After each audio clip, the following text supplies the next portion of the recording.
Serena.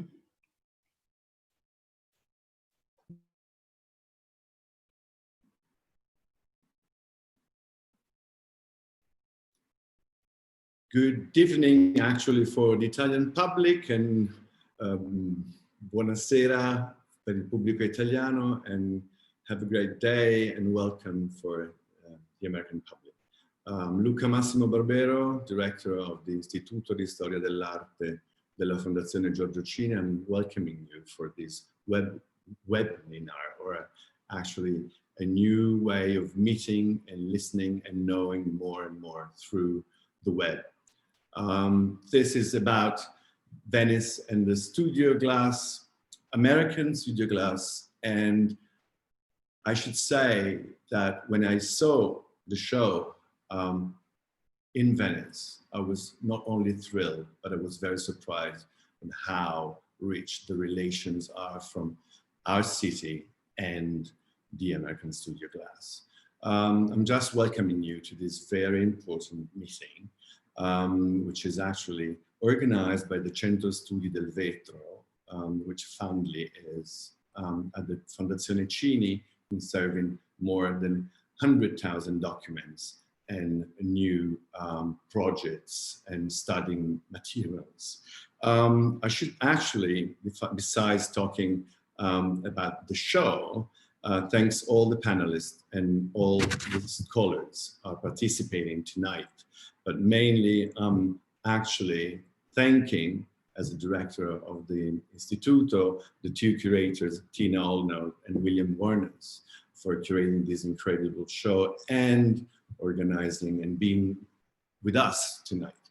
A warm thanks to Lino Tagliapietra, which you will see and is actually joined us tonight for this webinar, which I owe the little I know about this incredible international relation between Venice and the USA.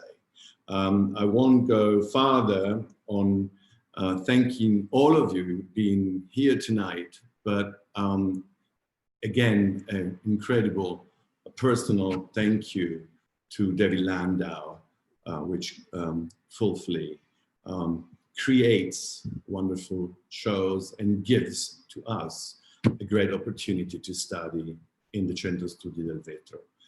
I think I have to introduce you, Tina Olno, which is actually be leading this seminar tonight, and I thank you for this, and I welcome you again to this incredible meeting.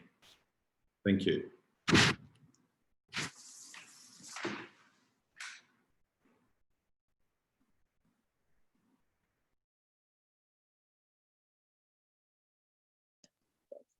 Tina, you're on mute. Yeah, thank you. Good morning to the Americans and good evening to the Europeans. And thank you, Luca. I'm going to go ahead and share my screen.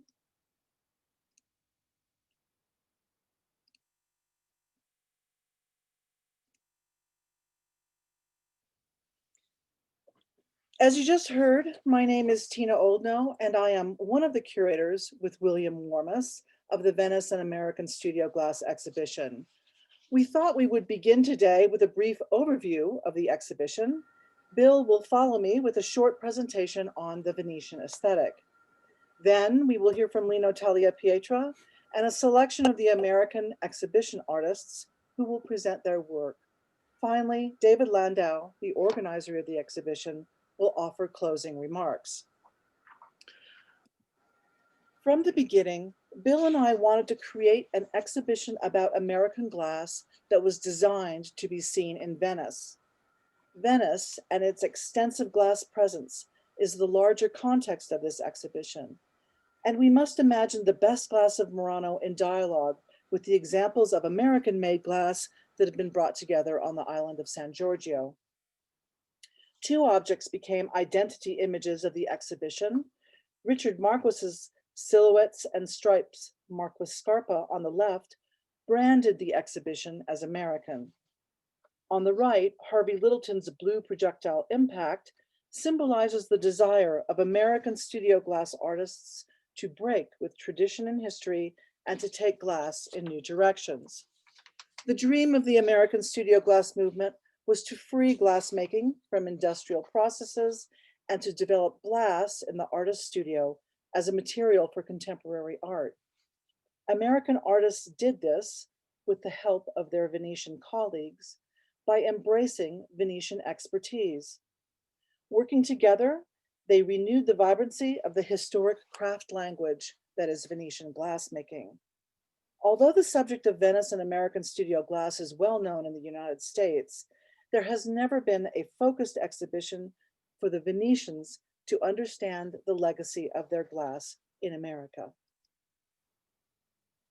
This exhibition explores the impact of Venetian traditions on contemporary American studio glass, documenting the diaspora of Venetian techniques and some of the ways in which they have been used and transformed in the United States since the 1980s. The Venetian diaspora spread from the United States around the world, and Venetian-style glassmaking has become so common that it is now seen as a global rather than as a Venetian way of glassworking. Here we see some of the most iconic Venetian glass designs for American artists, an 18th century Venetian goblet on the top right, and then from left to right, the simple and refined Veronese vase designed by Vittorio Zecchini, the sculptural Art Deco amphora with 10 handles designed by Napoleone Martinuzzi, and the opaque Marini bowl designed by Carlos Scarpa, which is admired by American artists for its classical modernity and intense color and pattern. These are some of the incredible Venetian glassblowers whose talent was aspired to by many American artists. From left to right, Mario Tosi, called Grasso, the great sculptor Alfredo Barbini in the middle, and on the right, Keiko Ongaro, who worked with and helped so many Americans at Benini. And you see him here with Benjamin Moore, who is blowing into the vase. He taught the first and his only glassblowing class in 1978 at Pilchuck Glass School in Washington State. These are the most influential Venetian masters who came to teach in America. On the left, Gianni Toso. Toso did not teach widely, but he was the first Venetian to demonstrate to young artists on his 2 visits to the United States in the mid-1970s. Lino Tagliapietra, the much admired and respected maestro, who you will be hearing from shortly, is in the middle. He began teaching in the United States at Pilchuck in 1979. And on the right, Pino Signoretto, a master sculptor who began teaching in the United States in 1989. With their teaching trips to America over many years, Tagliapietra and Signoretto have had a widespread and lasting influence on American artists. When Americans hear the term Venetian glass, they often think of goblets, and Bill and I wanted to be sure to present these drinking vessels. The goblets range from the classic Venetian example by Lino Tagliapietra on the left to the Venetian-style vessels by William Gudenrath, whose career has been devoted to the research of Italian Renaissance and ancient Roman techniques of manufacture, as well as the vessels by Michael Schunke and Charles Savoy. The fruit goblets by Flora Mace and Joey Kirkpatrick on the right were developed from the large fruits made by these artists. Only later did they discover the Venetian tradition of making glass fruits that goes back to the Renaissance.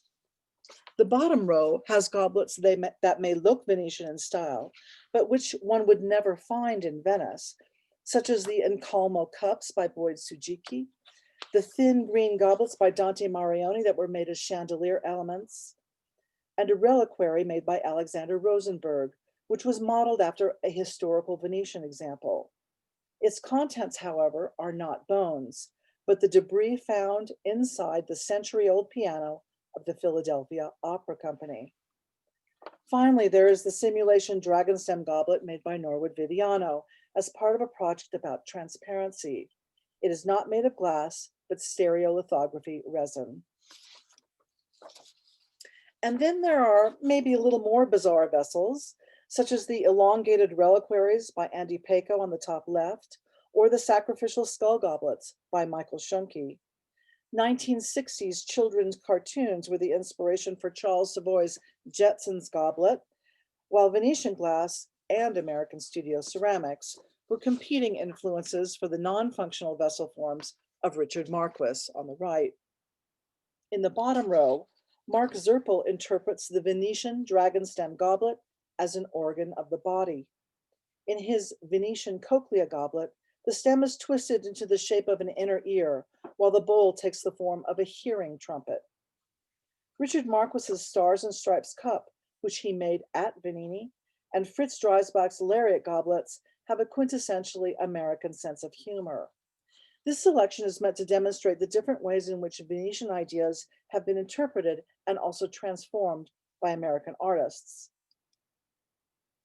Our exhibition is organized into rooms that focus on different themes rather than chronology, for example. And Bill and I worked closely on this with the exhibition designer, Dan Daly. The first room is American Pioneers, which includes the work of Harvey Littleton, the founder of the American Studio Glass movement, and his first students, Marvin Lepofsky, Fritz Dreisbach, and Dale Chihuly. Littleton's ideas for studio-sized blowing facilities were inspired by the Fornaci of Morano. And although his work does not look Venetian in any way, Venetian ideas of molten color and arrested movement informed work such as the large blue crown in the center of the room. On the lower right of this slide is Farm by Fritz Dreisbach, Rob Levin, and their students at Ohio University. Characteristic of American studio glass before European influences, it was meant to be a collaborative project that could be displayed for children. All of the figures were made at the furnace from Dreisbach's own formula for opal glass without the benefit of torches. Above this are two sculptures by Marvin Lepofsky, who tried to remove all associations with vessels in his blown pieces. The 1969 California Loop on the right, with its iridized and flocked surface, was what Lepofsky's work looked like prior to his travel to Venice. The pink striped Benini series sculpture on the left was made by Lepofsky with Gianni Toso in 1972 at Venini on Morano. Dale Chihuly's blue goblet was made in 1971. Chihuly blew the bowl and stem and then attached the handle and foot by pouring hot glass out onto a steel table and then using jacks to attach the molten glass to the bowl. While this somewhat crude but beautifully experimental goblet is very American with no hint of Venetian influence, Chihuly later became very interested in Venetian decorative techniques. In fact, Chihuly was the first of the American studio glass artists to visit Venice, spending nearly a year there from 1968 to 1969. His experiences at Venini, thanks to Ludovico Diaz de Santillana and Anna Venini, opened the door for other American artists to go and learn about glass on Morano. These artists were not tourists, traveling to Venice for a couple of weeks, but they stayed months and even years there. This room also features work by American artists who traveled to Venice in the 1950s and 1960s. The difference between them and the studio glass artists was that these painters and sculptors were not interested in learning to work glass, and they did not make the glass themselves. On the left of this slide is a sculpture by the painter Mark Toby, made at the Fucina degli Angeli, a vessel by Claire Falkenstein, designed for Salviati, a sculpture by Robert Wilson, made by Alfredo Barbini, and the Doge's hat vessel, designed by Thomas Stearns for Venini and made by Keiko Ongaro. The second and third rooms of the Stanza del Vetro are devoted to American innovators, artists who studied in Venice or who were inspired by Venetian ideas or who developed new ways of applying Venetian techniques. Here we see the work of Dale Chihuly. The 1981 Macchia vessel on the right, formed by heat and gravity with a minimal amount of tooling, is characteristic of much of Chihuly's earlier work. By 1988, he had developed a new interest in Venetian glass, and he began his well-known Venetian series with Lino Talia Pietra in Seattle, which you see on the left. Another important disseminator, interpreter, and innovator whose work involved Venetian techniques was Richard Marquess, who traveled to Morano and worked at Benini from 1969 to 1970. Objects like the Lord's Prayer Marina, Stars and Stripes acid capsule, and Crazy Quilt teapot are quintessentially American, although they use Venetian techniques, and they are perhaps the most emblematic of the meeting of the two cultures of Venice and America. On the left is the work of our exhibition designer, Dan Daly, on the back wall, another artist who spent months developing design ideas at Benini, but whose work is not Venetian in style. The American Innovators Rooms also includes influential women artists, such as Flora Mace and Joy Kirkpatrick, whose 3-foot diameter fruit you see here. Preston Singletary began his career blowing glass in a Venetian Scandinavian style, but he chose to learn about the art of his Native American heritage, using Venetian filigrana and encalmo to create basket-like vessels, and you can see these in the back case of the slide, of the room in this slide. At the same time, he explored non-Venetian techniques, such as sandblasting and water jet cutting for his wall panels. These 3 artists will be discussing their work later today. On the left is the work of Benjamin Moore, who was very influential in introducing American artists to Venetian ideas, and you can see that his work is strongly influenced by mid-century Italian glass. The theme of this room, Lino Tagliapietra and his circle, is not a traditional hierarchical circle with a master and his followers. Rather, this is a circle of artists, all of whom were close to Tagliapietra in some way, whose works overlap, with influences flowing in all directions. Bill will further discuss the concept of these reticulate circles in his talk. This room includes work by Tagliapietra, which you see on the right, the master of master glassblowers, with some of the artists who have learned from and worked closely with him, such as Dante Marioni, Stephen Rolfe Powell, and Nancy Callan. On the left, vessels by Dante Marioni, then sculpture by Stephen Rolfe Powell, and in the center of the room, sculptures in a wall piece by Nancy Callan. On the far wall is a leaf-shaped Marini sculpture by Kate Rhodes, who will be discussing her work later. Of all the artists in the exhibition, the works of this group are the most closely tied to Venice, but the work is fresh and in no way copies Venetian glass. For those of you who are interested, more information about all of these artists and their work may be found online. The theme Pinna Signoretto in this circle, again, is not a traditional hierarchical circle. Rather, this is a circle of artists, all of whom learned sculpting techniques from Signoretto, such as William Morris and Martin Blank, and artists who have learned from William Morris, such as Raven Sky River. On the left, you see 2 sculpted heads by Richard Jolly, who developed his sculpting style independently, but also learned from watching Signoretto work. On the right are tropical fish by Pino Signoretto, a master like Tagliapietra, who could make everything look effortless when in reality, the work was demanding and complex. Here we have a closer view on the right of the Egyptian-inspired canopic jars by William Morris and the dynamic human forms of Martin Blank. On the left is the work of Raven Sky River, who will be speaking later today. In the 1960s and 1970s, artists sought to create art in glass that was based on concepts and ideas rather than making functional forms. From the 1980s to the mid-1990s, in contrast, the focus of many American artists shifted to glassworking techniques. In the 2000s, many American artists working with glass, and often with other media, such as video, have refocused on the conceptual development of their work. On the far left is a pair of massive slumped Marini glass panels, Texas-sized Marini, as Kate Rhodes calls them, by Stephen Rolfe Powell.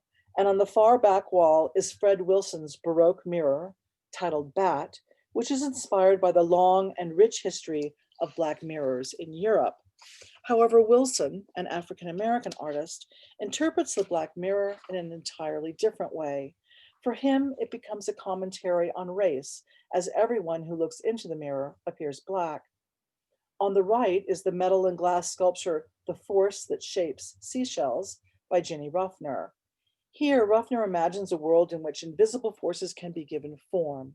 With Ordnance Boat on the far right, Philip Baldwin and Monica Guggisberg question our place in the natural world, a world in which we engage in violence and war. On the left, Deborah Cheresco's series of animal and bird feet titled Stampede draws attention to common rodents, but also preserves the prints of animals threatened with extinction. On the right, we see sculptures by Italo Scanga and Flora Mace and Joy Kirkpatrick, who consider metaphors of the vessel and identity. On the far right, Tina Offiero explores ideas about romantic love and the roles of women in a dreamlike video projected onto a golden mirror in a cast glass frame. We will hear more about Deborah and Tina's work later today. On the left, Norwood Viviano explores the consequences of climate change in his installation of nested cylinders representing different coastal cities in America and also Venice. Using scientific projections, Viviano visualizes the loss of land mass because of rising sea levels that is predicted to occur over the next 5. Tina, you're on mute. We will hear more about Norwood's work later today. On the right, Josiah McElhenney has created a fictional history of Benini glassblowers, who were said to have created new forms for glass inspired by the modern fashions worn by Paolo Venini's wife. McElhenney's reimagined history is presented in the ultimate context of authority, the museum display case, which is actually part of the artwork.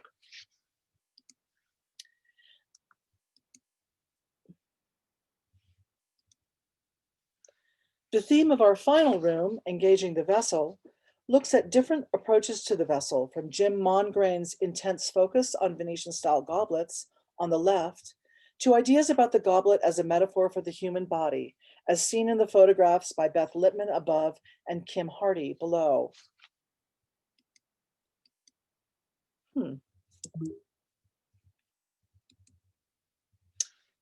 Here is another view showing the glass goblet and water sculpture Aqua Alta by Catherine Gray, and a video by David Schnuckel, which documents what happens to a glass goblet when it is subjected to extreme temperatures. On the right are vessels by Tudzinski and Sonia Blomdahl. Outside of the museum is the Sala Carneluti, which houses the exhibition's centerpiece, Dale Chihuly's Laguna Morano Chandelier, an artwork that was made in Morano and which has, 25 years later, returned for the first time to its home in Venice.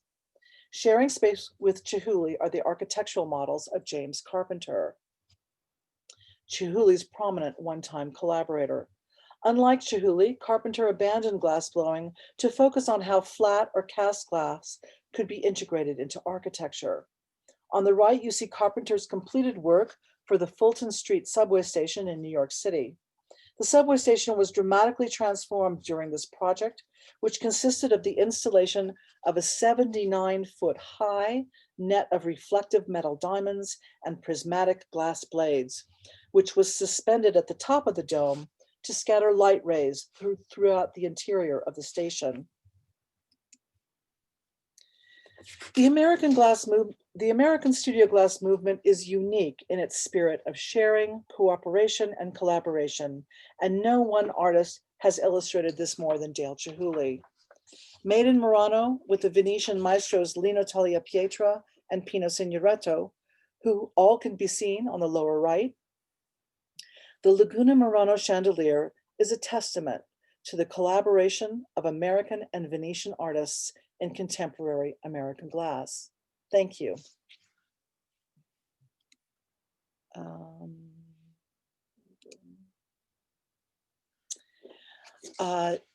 Now we will turn to William Warmus, who was my partner in curating this exhibition, who will speak about the Venetian aesthetic. Am I on shared screen, Tina? No.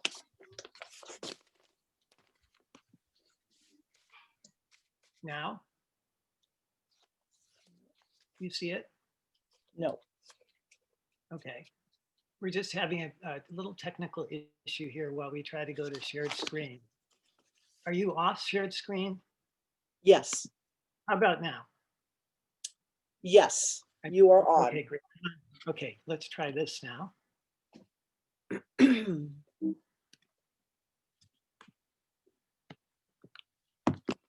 Okay, do you see the Venetian aesthetic? Yes. Okay, good. We are up. Thank you very much. I'm Bill Warmus, and I'm speaking to you from my home in Ithaca, New York, where it's about 30 degrees Fahrenheit and overcast. I hope it's a little nicer wherever you are. This is a 10-minute overview of the Venetian aesthetic, so obviously it can only be a thumbnail sketch to give you some things to think about. Our catalog has more information. First, I want to mention the fact that it's been wonderful to work on this project. Here's a slide of the opening of the exhibition with members of the press making notes as the speakers made their presentations. Pascal Gagliardi, Secretary General of the Cini Foundation, made some very interesting comments in the catalog essay that he wrote, that this show could really be considered a sort of sociological or anthropological case study of two opposite cultures meeting together. The one insular on Morano, the other cosmopolitan from the United States. I think that you should keep that in mind. These two cultures had seemingly everything, but they really didn't have everything. They needed one another to hammer out what would become contemporary glassmaking today. And Lino Pietra could be considered the pivot. He's really in my estimation, the person who brought Venetian glassmaking from the Renaissance through the 20th century to America, and then returned it back to Venice. Here's Lino holding forth, a little bit like the Pope, I like to think, to the press at the opening.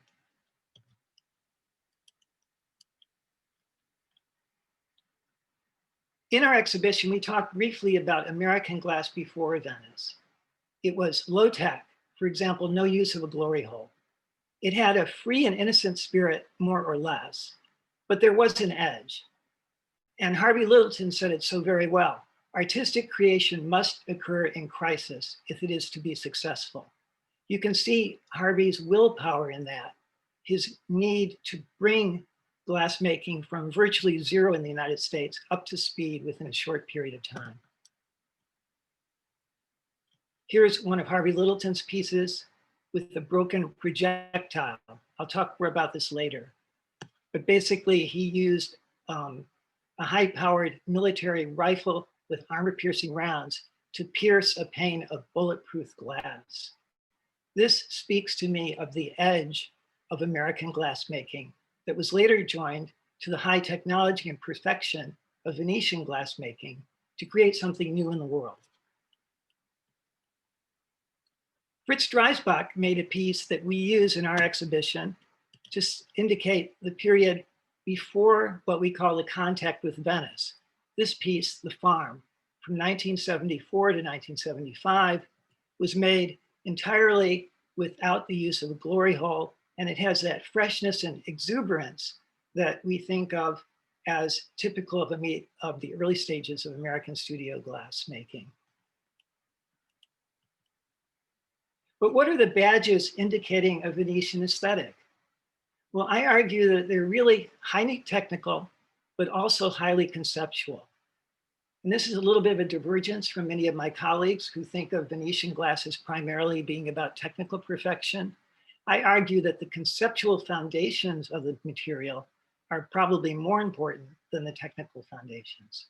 Some of the badges of Venetian glass are teamwork, multiple components assembled together, Marini and other esoteric techniques, and a goal of technical perfection. The conceptual ideas include the influence of the watery environment on Venice, what I call liquid landscapes and curvilinear perspective, which many art historians, including the noted historian of the English of the Renaissance, Paul Hills, considers a crowning achievement of glassmaking during the Renaissance, curvilinear perspective. Okay, here's a piece that involves assembling many components together. That's Venetian glass, but it's made by Dale Chihuly, so it has Venetian influence. But Norwood Viviano also shows the Venetian influence in something as simple as composing many pieces of glass together in his city's underwater sculpture in our exhibition. This is nothing new to contemporary art. Artists like Andy Warhol found that by composing small pieces together like Campbell soup cans, you could make a much bigger impact on your audience than if you just had one small painting of a Campbell soup can alone. I would like to argue that glassmakers knew about this before artists like Warhol. They were doing it with chandeliers in the Renaissance. They knew that the impact was greater if you had lots of arms on the chandelier than if you had one arm. Richard Marquess took the assembly of components and realized that with the Marini technique, he could make extraordinary objects. The Marini technique is probably too complicated for me to explain today. Let's just say that you take these small components and you can make a word fused together, and then you can take the words and fuse them together into the whole, and you can pull them out and slice them up into canes. Marquess's masterwork was the Lord's Prayer Marini, where he meticulously constructed all of the letters necessary and all the words necessary to write out the Lord's Prayer in a Marini cane that could be pulled out like taffy and sliced up into inch wide or tinier fragments. It was an extraordinary technical tour de force for American studio glass at the early era, but it was also a kind of conceptual artwork and a work of folk art at the same time.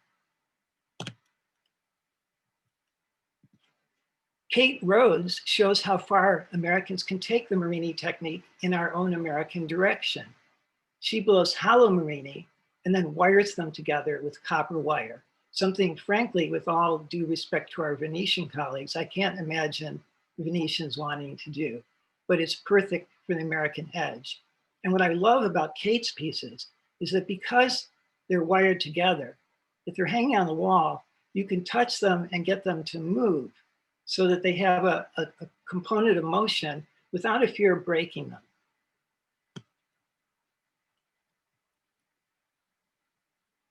Stephen Powell, as Tina mentioned, makes Texas-sized Marini, again, showing that the Marini tradition is alive today and has places to go in America and elsewhere.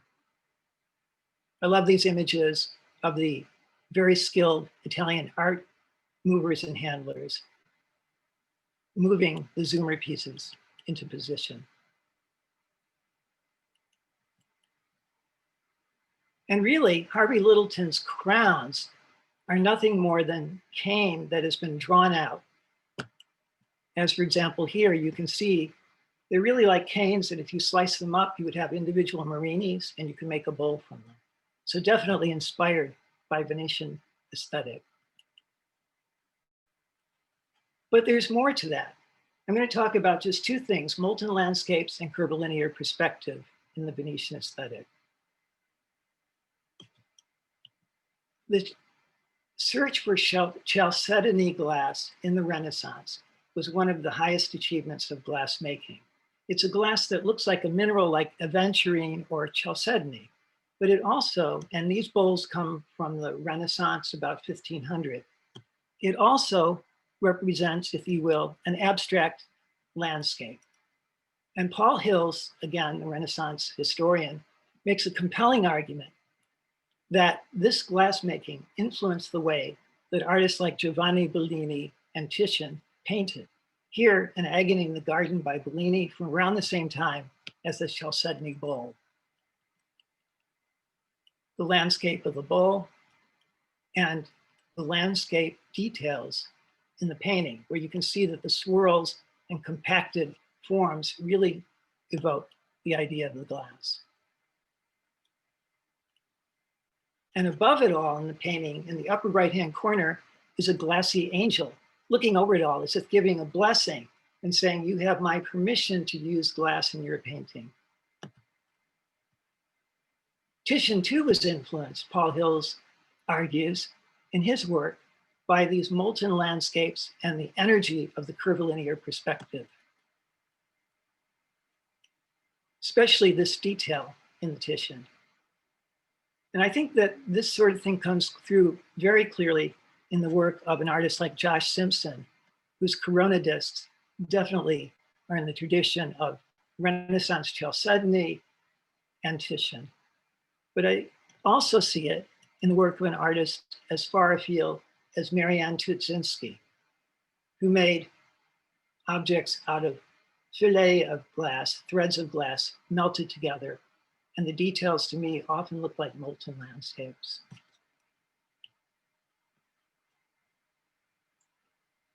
Curvilinear perspective was the crowning achievement, perhaps. It's an alternate to the linear perspective of the Renaissance. And curvilinear perspective had an energy that was absent in the carefully plotted Renaissance perspective. You see it in simple vessels like these from Carlos Scarpa of 1928, which are, to me, ultimate works of high modernism with almost no decoration, but they require the reflections to provide detail. And these reflections are essential to detail, and they're dependent on the curves of the form. Dale Chihuly is a master of curvilinear energy and perspective in his work. And I think you see it on the glass-making floor when they're spinning out a disc or a vessel that's like a flat bowl. You can really feel the curvilinear energy of these pieces from the actual making of them. And with Lino, absolutely. In his dinosaur pieces, he pulls out the curving energy and makes it into a lariat, if you will.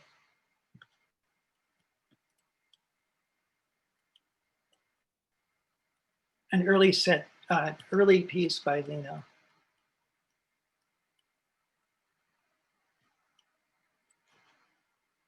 Lino, in my estimation, and he'll talk in a few minutes, is of course the technical genius of all this.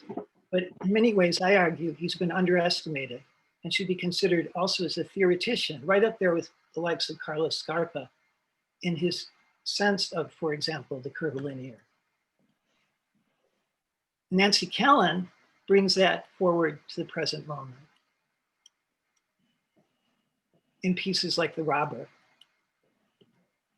or her Droplet series, where you really do feel that these broken cane forms are leading you around the edge and drawing your eye around the edge or up towards the point.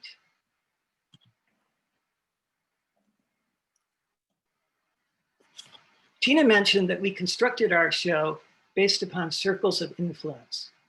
We call this reticular aesthetics, and it's too much to go into detail here today. Suffice it to say that in these circles, influences flow back and forth from Lino to Nancy Callan and back, for example. And that in reticular aesthetics, we really want you to try to judge by distance and direction rather than good, better, and best. We'd like you to go through our show and say, well, that's very far away from me right now. It's not that it's bad, it's far away. It's not something that's close to me or in a direction I'm looking right now, but we'd like to be able to convince you to bring it closer to you. Good, better, and best seem like permanent labels that that have no room in reticular aesthetics. So for example, just one circle would be Pino Signoretto in the Laguna Morano Chandelier, who made the stunning details, the octopus, the squid, the Triton figure. All of these are embedded in the golden seaweed of the chandelier and need to be discovered. And they are masterworks by Pino Signoretto, who influenced Billy Morris, shown here at his home in Hawaii, to make objects like the canopic jars. When Billy needed to make these canopic jars, he couldn't figure out how to make the heads. And Pino showed him how to sculpt them from the inside rather than the outside, which made all the difference in the quality of the structure. An important aspect of the Venetian aesthetic. And to Raven Skyroot, we'll talk more about his work and his influence in a few minutes. Those are the reticulate circles we follow in the show. I find it really interesting when I curate a show, Tina too, I believe, that when you sit down and you go through the show after it's been set up, you see certain things that you hadn't really consciously thought of. For example, we never thought about doing a section on guns or gun violence in the show, but it turned out that there were several pieces in the show that dealt with that theme. From the Harvey Littleton piece that does not talk about gun violence so much as the power of guns and the forcefulness of guns, to this Dick Marquess gun where he's replaced the handle with a Marini handle. And you wonder, is this because the gun is being exposed as a precious object or because he's trying to neutralize the power of the weapon? To the work of Gugisberg and Baldwin in this ordnance vessel, which contained live ordnance, not live ordnance, real ordnance. I can't imagine how the registrar and the customs people negotiated the entrance of these into Italy, but they did. And I'd like to mention that the ordnance in the upper right-hand corner becomes like the cane decoration of the vessel form itself. We see lots of Marini vessels in Italy. I think they replaced the cane decoration with the ammunition. But it's a theme that I hadn't really thought about as we were composing the show. I only thought about it when the show was set up and when I walked through it. And I love that about exhibitions. So if I leave you with something, I'd like to say that there has been the subtlety of the Venetian high aesthetic merged with an American edginess of presentation. And our story tries to document that. It tries to document teamwork and how the Italians and the Americans learned to work together, even in the necessary fact of getting one of Stephen Powell's Zoomers into position in the show.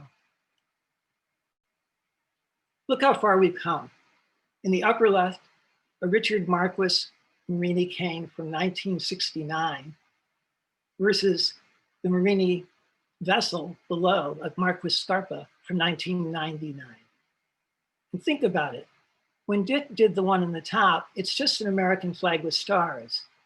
But the one below realized that he had mastered more than technique, he'd mastered concept. It has a subtlety of concept. Instead of stars in the flag, there are animals. Is he talking about animal equity? I don't know. But you have to have both. You cannot just have supreme technique like Dick has. You have to have an idea fused literally to that technique. So I don't know where we go from here, but thinking about this project now that it's at an end, and thankfully my lecture is now at an end, I think that there are other shows like this that could be done. I'd love to see an exhibition of the work of how, to look at how the casting people like Lubensky and Brichtova in the Czech Republic interacted with the Americans from the 60s forward. There are many other stories that could be told. Australia and Germany, for example, and how Klaus Moya transferred an aesthetic from one country to the other. I'll leave you with those thoughts, and I'm going to try to remember to stop the share button right now. Thank you so much. Thank you, Bill. That was really, really interesting. One of my favorite parts of working on this exhibition with you was getting to really understand and you know, really look into your ideas about Venetian aesthetics, which you explored so well in your essay for the catalog. Our next our next person will be Lino Tagliapietra, who will present his work, and then Katja Heller, who is will be asking him some questions, but also who will be kind of taking over this segment of the webinar. Thank you, Katja and Lino. Thank you, Tina. And thank you to everybody who organized this fantastic exhibition. It's a privilege to be here in the midst of such august company. And I will just ask Lino now first to start with his presentation, and then we will get into a little conversation. Lino.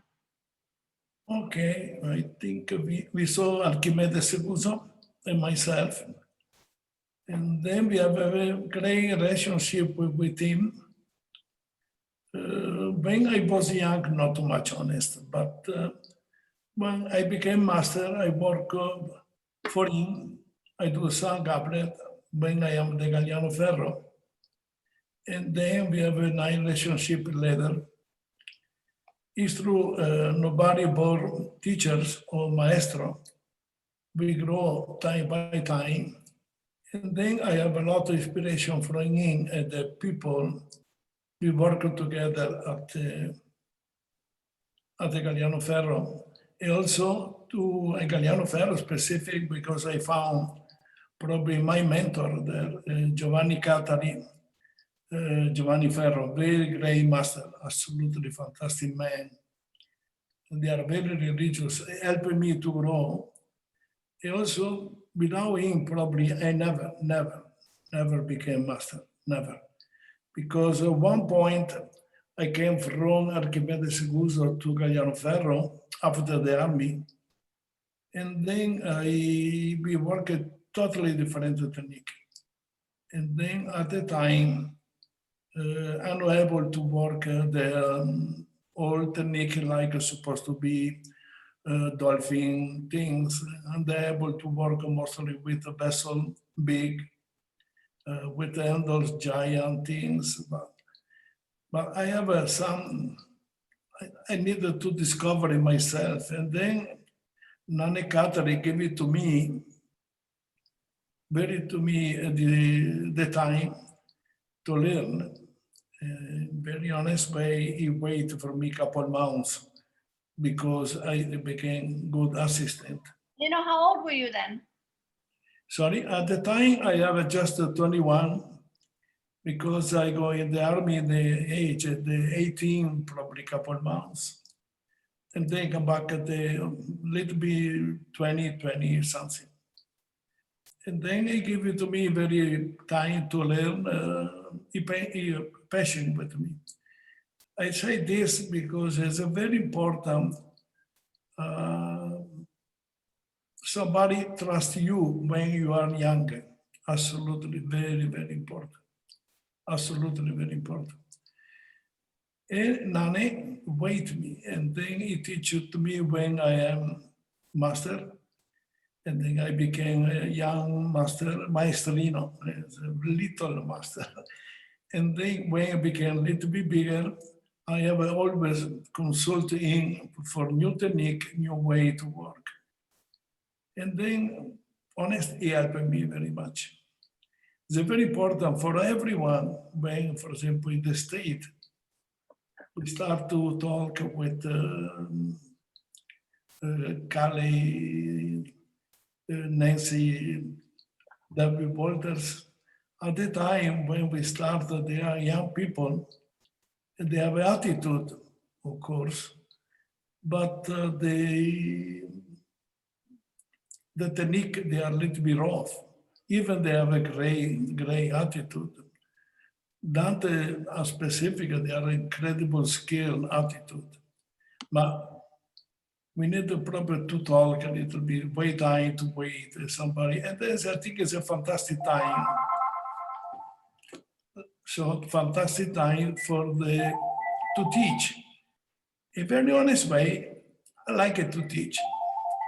I don't think they are very good when I start, but I learn, meet with the students.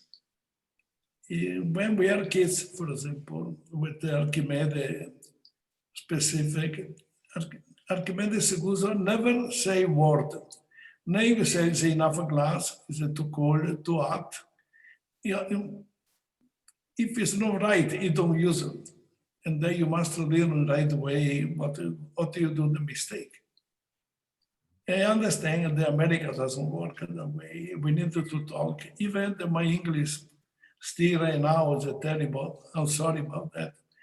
But at the time we start to communicate, communicate with the glass, with the world. We spend the time during the work to teach, to explain what means Venetian technique, the life of the Venice, the color of the Venice.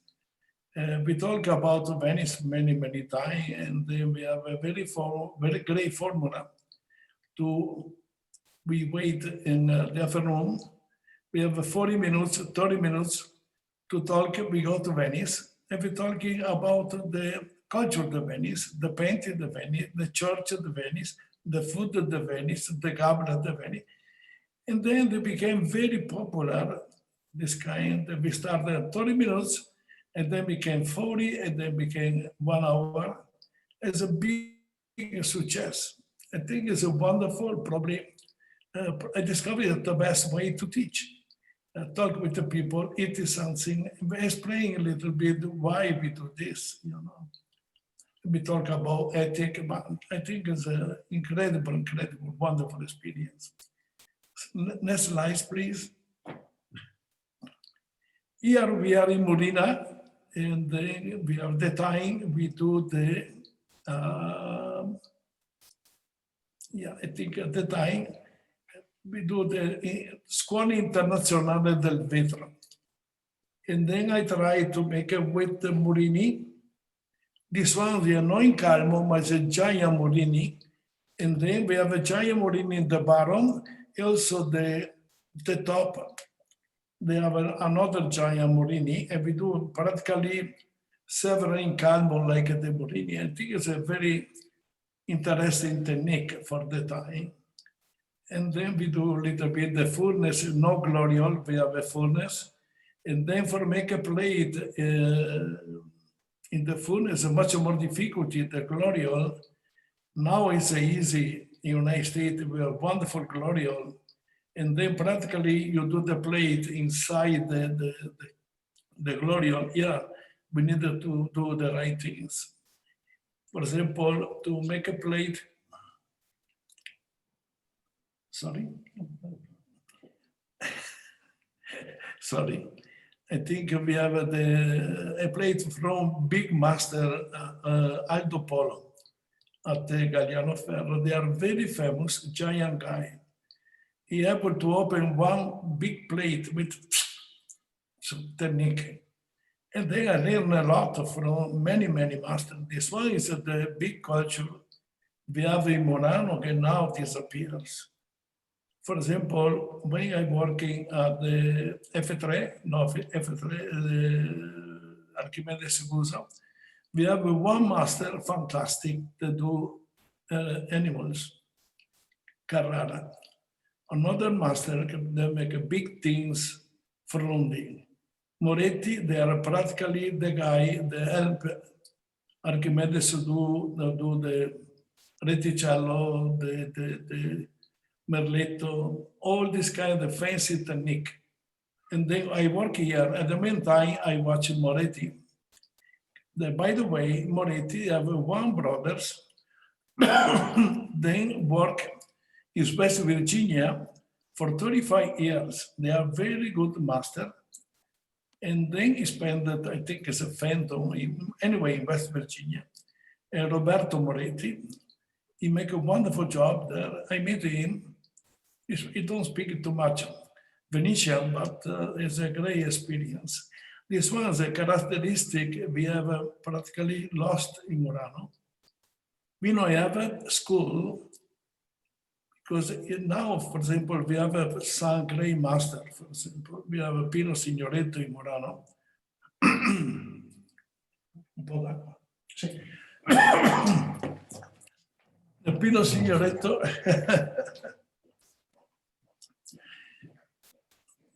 Pino Signoretto, he have one school alone. He work alone. We have the factory alone. In the past, we had 8, 10 masters working together.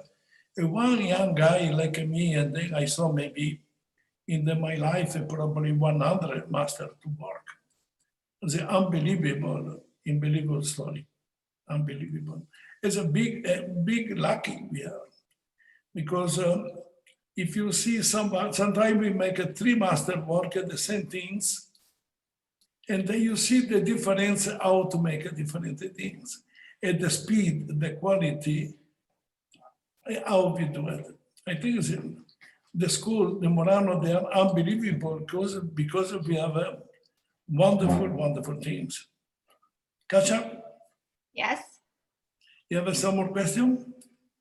Yeah, do you want to go through your slides first, Lino, or do you want to just delve into the conversation? I guess you want to delve into the conversation. I put the slide, but I don't say anything. It's okay at the moment. But you know, I wanted to actually ask you, or you said to me that if you hadn't come to America, you may not have become Lino.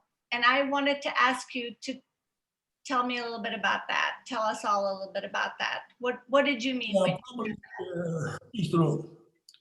When I am Morano, probably I have very good reputation. I do a lot of interesting things. I use a lot of technique. I know mostly more the technique, the old, because I watch a lot of people to work.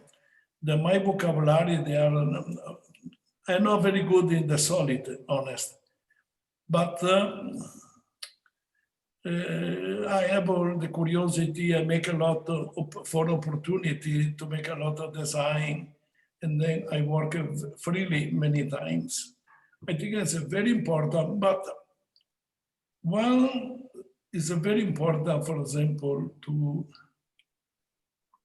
to make something for design. And then you must design because you must repeat this. And then you must also give it the master, they're able to repeat this kind of work. So was the main difference that you worked in Italy on designs, and what did you work on in America? In America, we have a different philosophy. I don't work like a design, I work like artist, more or less.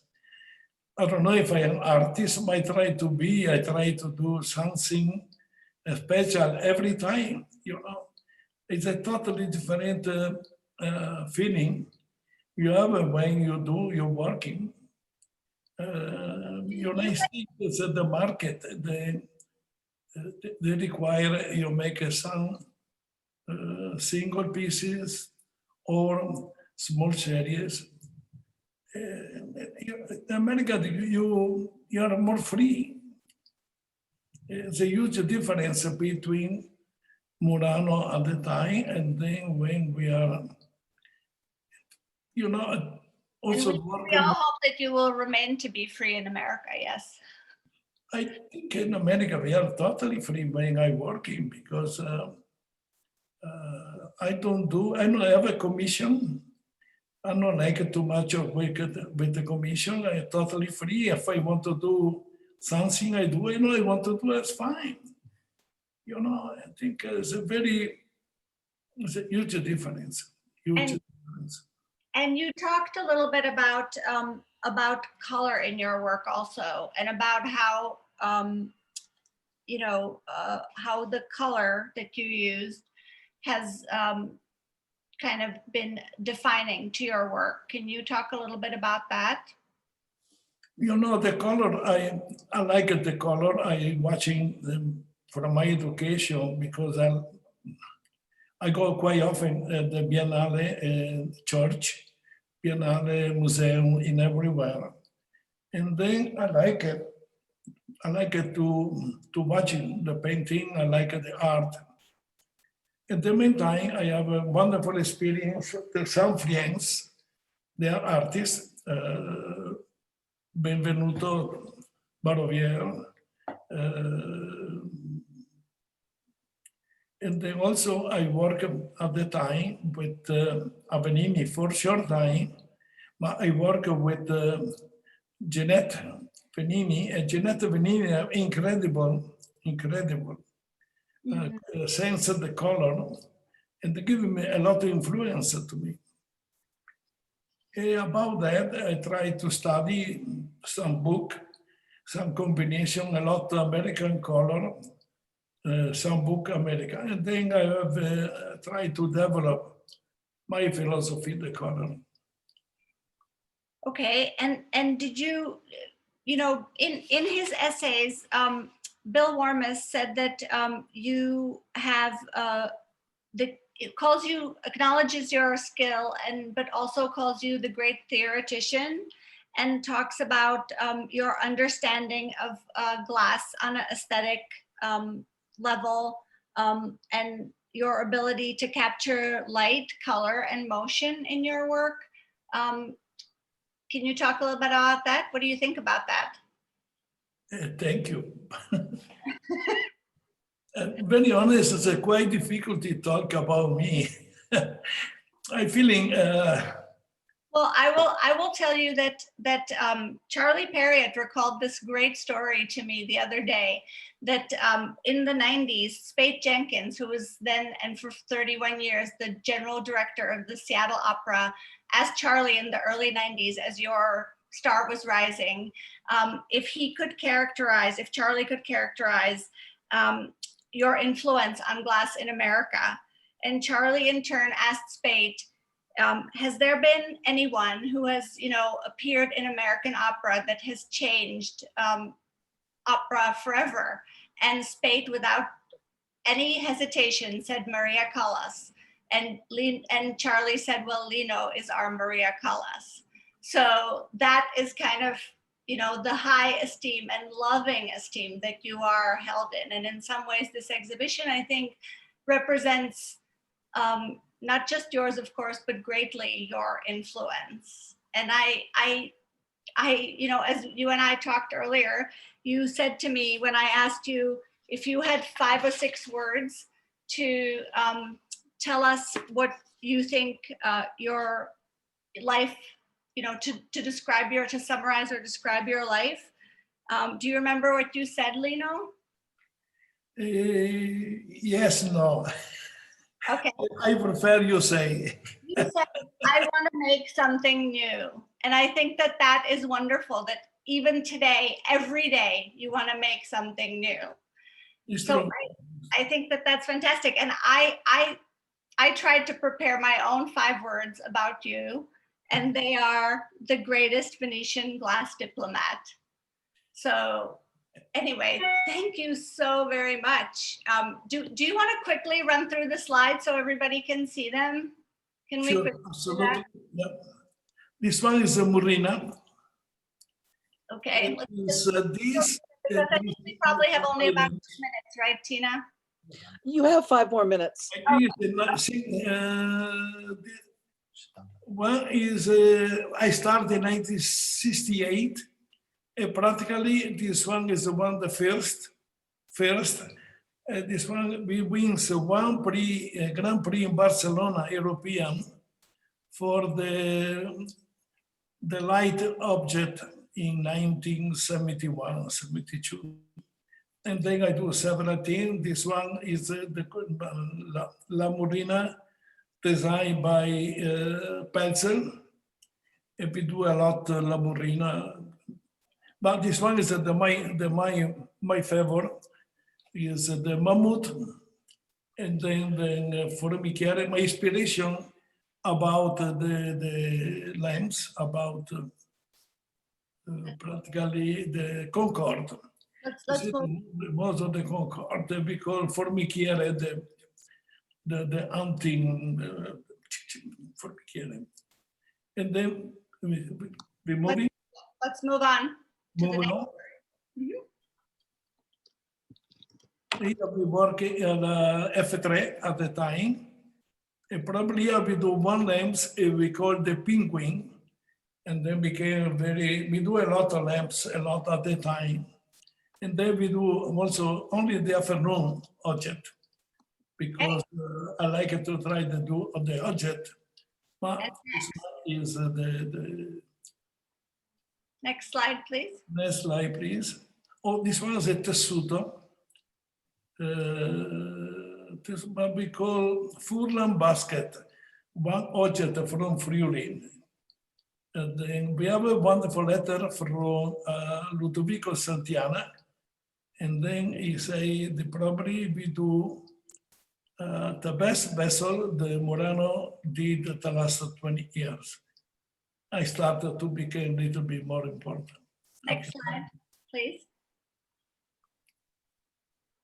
Keiko and myself, I think we have maybe 20 pounds ago, probably. I think it's a very far away, 1988 one, I think. Next, please. Please. Here we are in Pilchak. I think it's at the first 1979. And we work with Michael Shiner and Benny. Nice, next. This one is a little Here's bit the birthday celebration. a celebration, and then is because I go in Pilcha only then vacation. All I right. stop to work in the factory, and the next day I go to Pilcha. I come back one day before I go back in the factory. I spend the whole day After vacation, huh? Okay. collaboration with Andreas Kopier. This one is a very important guy. He teach to me the glass could be art. And they give me a very philosophy way how to do it. And we do a wonderful collaboration. And next. Next, Piccolo. Piccolo, then we have, at the time, I think at the time we are working with the Deo, and then we are a little bit big pieces, and one day my hands, they are a huge problem. And then I say, I do small things. And then they are not like it so much. And they said, Charlie, what do Lino doing? He do some piccolo. I don't like a piccolo. But you know, we have a just trample, you buy everything. Really? Show to me. Ah, Lino, spend it to me piccolo. And now became piccolo. The great time. Anyway, I love working with them. Wonderful. Next slide. We have a wonderful, wonderful relationship with him. We have an incredible, you know, see, there another master, Rich Royal, Benny. And we have a great, great team. We have a big, huge people. Next.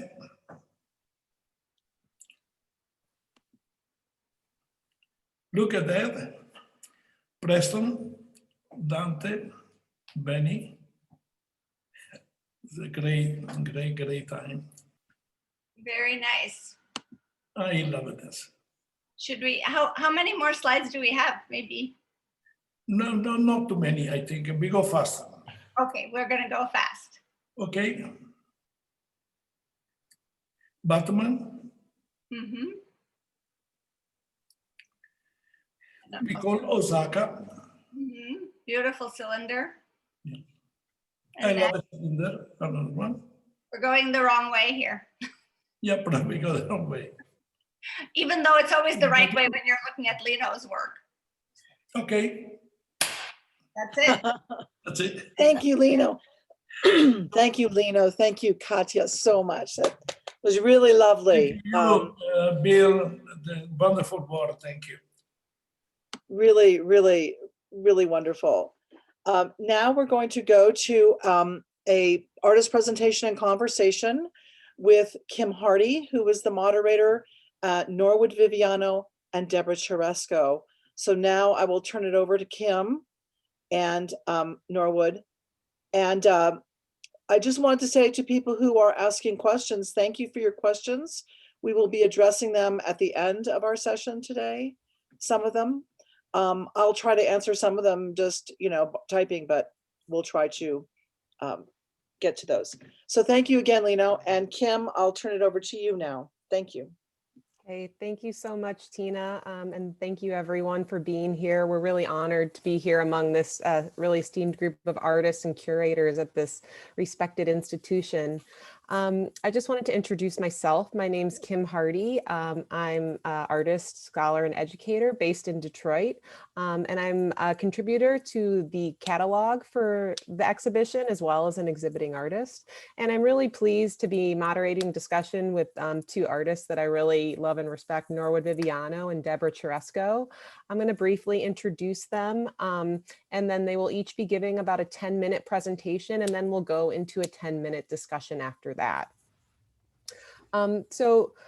Norwood Viviano utilizes 3D computer modeling and printing technology in tandem with glass blowing and casting processes to create work depicting population shifts tied to the dynamic between industry and community. Norwood is a faculty member at Grand Valley State in Grand Rapids, Michigan, and he has a couple different pieces in the show. He has 2 3D printed sculptures of goblets, one titled Simulation Lidded Goblet and the other Simulation Dragon Stem Goblet, as well as a large installation piece under Cities Underwater 13 Sites, which Tina spoke about in her talk. Deborah Cheresco's work originates from her personal experience and is influenced by the complexities of modern day political and social ideas. Her thematic approach addresses the gendering of occupations and art through the lens of the mythical female maestro. Deborah is a New York City-based artist, and she was also featured as a contestant and winner of Netflix's Blown Away glass art competition show. And Deborah, as I mentioned, is based in New York City, and her piece Stampede, which includes the sculpted feet of a rat, polar bear, toad ostrich, mole, bat, hippo, and penguin, is also included in the exhibition. And with that, Norwood, I will give you the floor. All right. Thank you, Kim.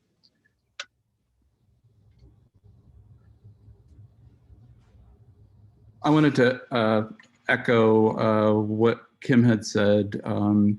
It's a tremendous honor to have my work included in the exhibition and also the opportunity to present today. Such an incredible group of artists. And while I've been involved with glass for 25 plus years, I feel like I've already learned an incredible amount today. And it was really great to hear from Tina, Bill, and Lino and Katja so far. So I'm going to start with a project that's included in the exhibition, a project that I created over 20 years ago is a series of 3D printed goblets. I was in graduate school at the Cranbrook Academy of Art. While I had experience as an undergrad in glass, I was studying sculpture and had no access to glass, but I was interested in kind of expanding on my history of working with glass. And these are the kind of objects that I was trying to make at the time in glass before I went to graduate school. And so the thing for me, you know, Tina talked a little bit about this idea of kind of these do explore transparency. On the left is the 3D printed dragon stem goblet, and on the right is a computer rendering of that goblet. I was using the computer to learn about these objects, and I was also interested in what are the kinds of things that define the Venetian style. Is it the history? Is it the material? Is it the actual object? And I felt like it was obviously a combination. I mean, my answer was it was a combination of those things, but I also learned a lot about these objects and the way that I could study them and to a certain extent digitize them. One of the things about this project that I think still resonates is that I exhibited this project about 20 years ago in Seattle, and I exhibited them alongside of other glass work, other artists' glass work, in an exhibit that was it was an anniversary show for Pilchuck. I think it was the 30th anniversary. What was interesting is that these objects look so much like glass, although they look a little different now because they've aged in the images. The material that they're made out of is an ultraviolet setting resin that continues to change color. And so as I exhibited the objects more, I included more information about how the objects were made. So here's the computer drawings that represent the objects, and then on the right, the actual objects. And I think that this still resonates because I do a lot of this now in my current work where I have representations of drawings that represent the objects and then the actual objects. So a project that I think is important to me, or a direction that's important to me, that involves Venetian techniques, but also is important to the way that I think about how those techniques play out, is the way that I explore data visualization. So the project Global Cities, which was on view at Corning, is an example of population studies across 33 global cities. And so the length of these pieces represents time, and the width of these pieces represents population. And so you can see some of these pieces are very, very long, which equates to a very long age. American cities on the right, which are very young. Below the installation is a map, so that there's sort of like the idea of dropping a pin where you can represent a particular history. Again, within these projects, it's important to show other kinds of data and information. And so these drawings, which become vinyl, that are shown alongside of the installation, are part of the original fabrication drawings. And so they then become part of the installation, but then they are also tied to data related to population. And I should say that, you know, for me, using particular techniques is not really an arbitrary decision. I mean, I would say almost nothing in my work is arbitrary, but using these particular techniques, you know, the idea of working with Reticello, which is a sort of beautiful network that changes depending on the kind of form you're working with. It sort of stretches to meet the shape, is also a really wonderful way of talking about the sort of system and network within a city, and how that system is sort of stretched to meet certain kind of urban considerations or concerns. And so this is Shenzhen, China here, which has a dramatic population change over about 30 years. And I also think about color in the work too, you know, so we have 3 different colors here, and color is a way of, in this particular project, color was a way of talking about time. So you have this sort of like system of time building out from areas within the geography, and it talks about the movement of people across the globe. The other thing I would say that, you know, within these projects, I also learn a lot in terms of not only just researching, but making. I realize that you get to see regional relationships, you know, things that happened across the globe during World War II get played out by how people move across the globe. And so you see a relationship between Tokyo and St. Petersburg based on the ebb and flow of population that maybe you wouldn't imagine without the visualization. And that's looking from west to east. And one of the things that working with data visualization, which I think is a field that's like somewhere between design and architecture, and I've sort of found myself working within this arena, is that it's connected me to a whole group of scientists that I never imagined. And so I exhibited a project like Global Cities at the Houston Center for Contemporary Craft. And at the end of the night, a scientist came up to me and he said, I need to send you a graph that I worked on that's part of a biology book that I use for a course I teach at the University of Houston. And so this is an extinction graph of, you can see where we are now up at the top, but this is an extinction graph of over 500 million years. And this could easily be made in glass.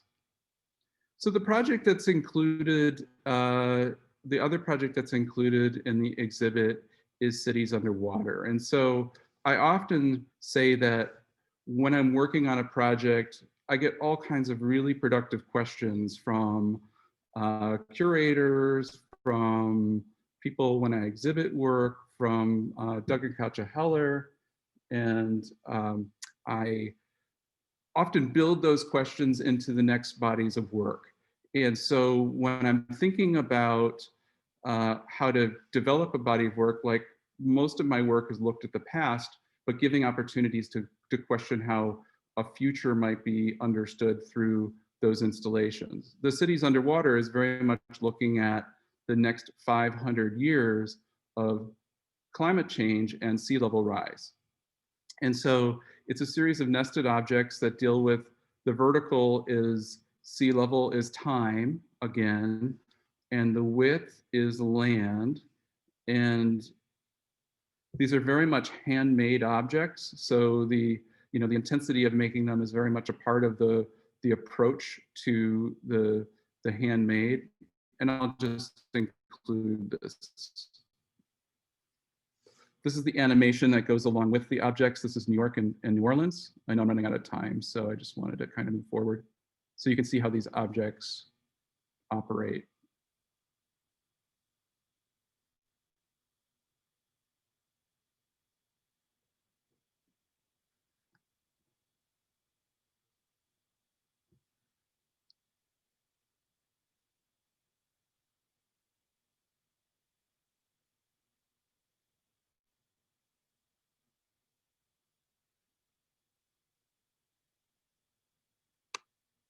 And I'll just end with a couple of thoughts. I believe that glass is a really compelling material, not only in its technique, but what it can do. And I think it's a way of drawing an audience into a conversation that's particularly challenging, like a conversation about climate change. And so it can be used as a tool to draw people in, maybe even before they know what the work is about. And of course, it's this incredible material that's also particularly challenging to work with because it's incredibly fragile. Thank you. Thank you so much, Norwood. I'm just going to ask you to stop sharing your screen, and I will give the floor to Deborah. Okay, I unmute it. I'm going to share my screen. Hold on a sec.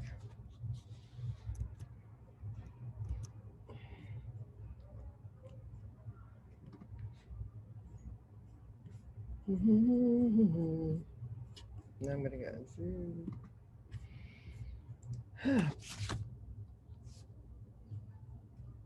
Okay.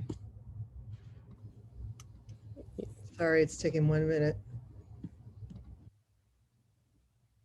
Okay, here we go.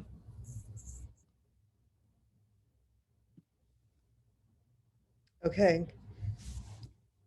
Everything good? All right, so I'm Deborah Cheresco. I'm coming to you live from Brooklyn, New York, where I have a studio.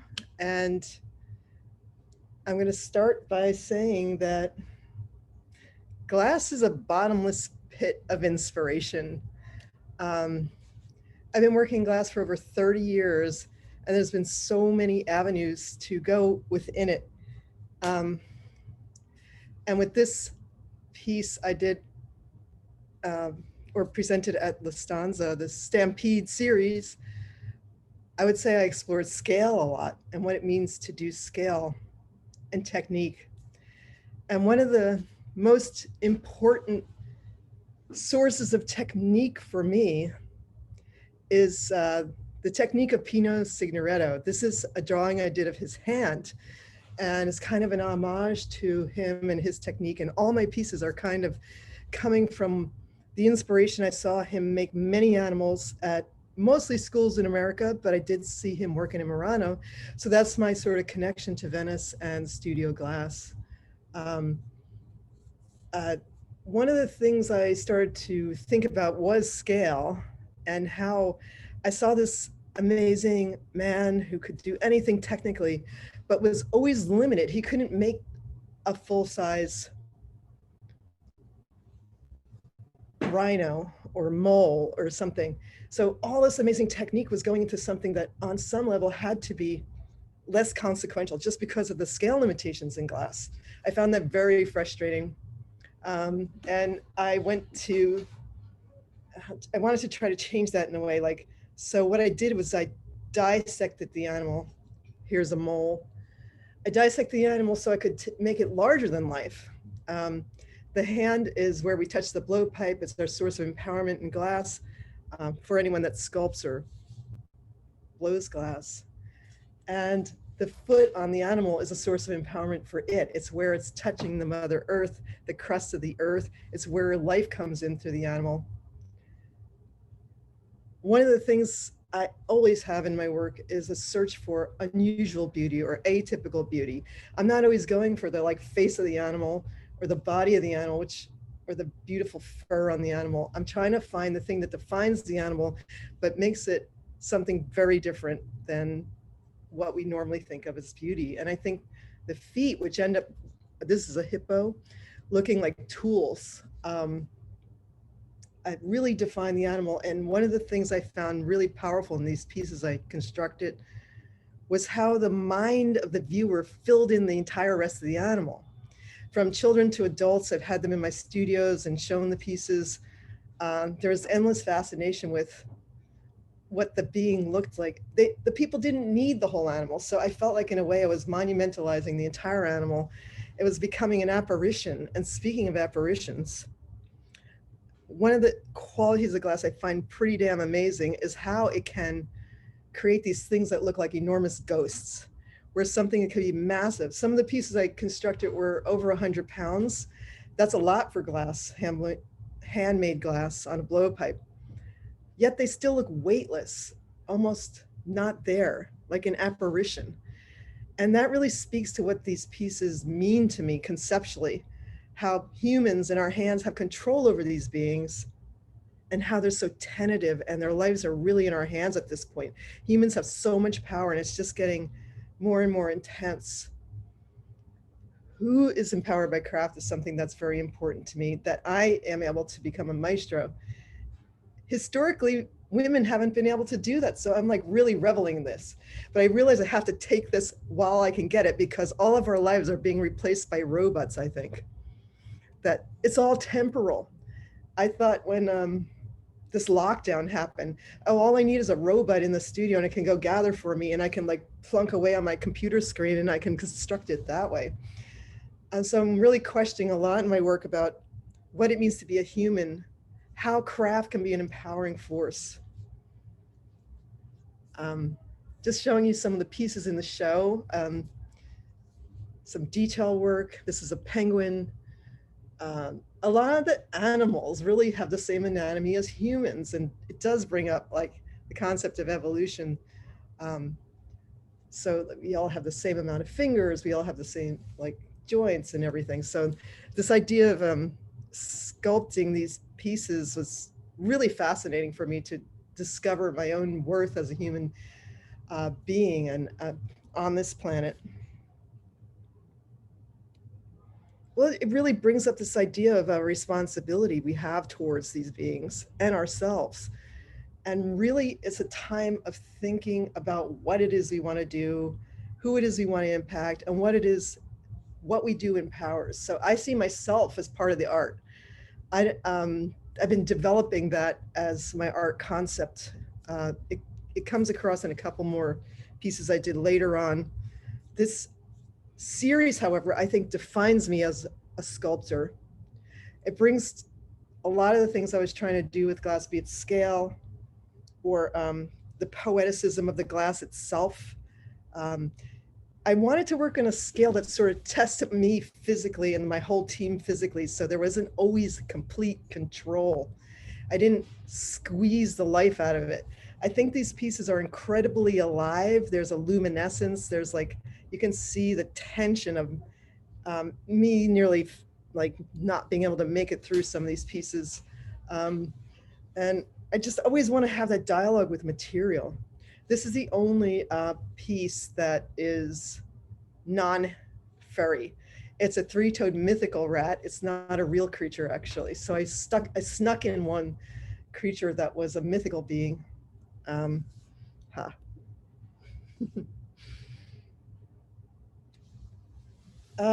Anyway, I do think this series defines me as a sculptor and allows me to then begin a dialogue with my audience as to what I want to do and where I want to take it. This is a tortoise.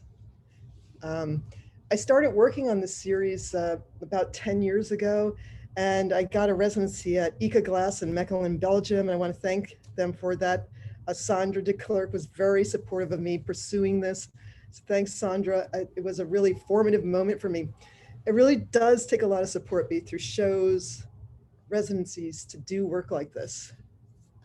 Some of the kneeling programs are like 30 days long, so that's hard to finance on your own when you're not necessarily selling the work.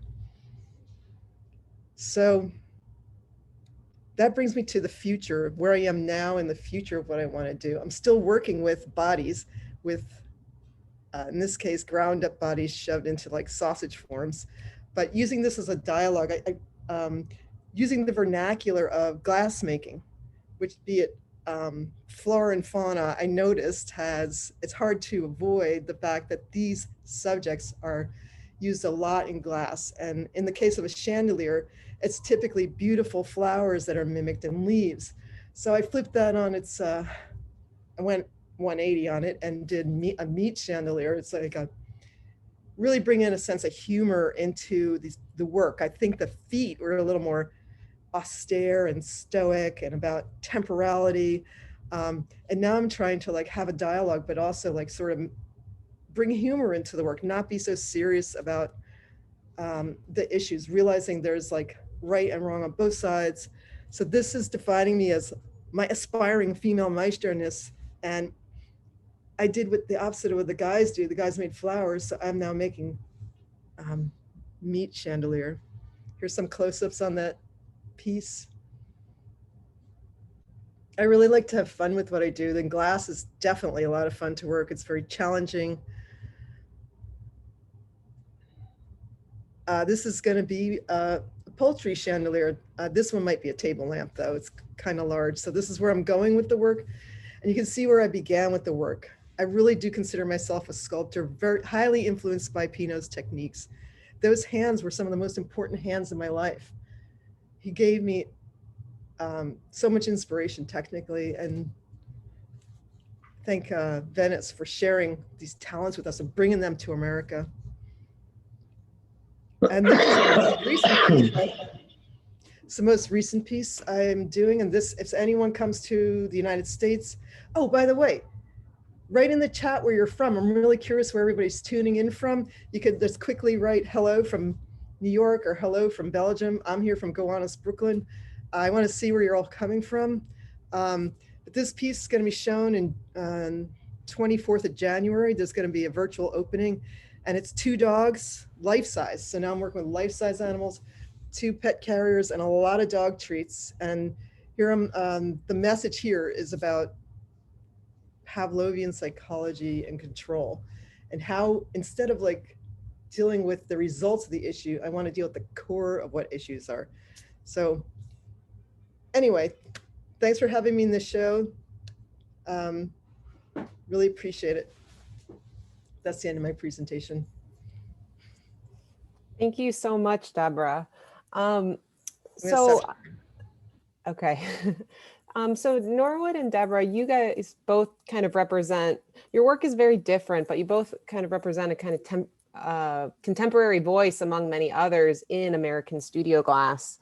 And the first question I wanted to ask, and both of you spoke to it a little bit in your talks, is how Venice has influenced or informed what you do. And yeah, start with that.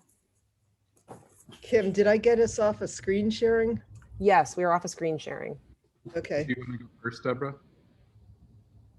Hold on, I'm trying to get the Zoom. Oh, here we go. Okay, sorry, I had a little find the right button situation there. Okay. Okay, can you restart that? Because I was just too busy finding the right Zoom button.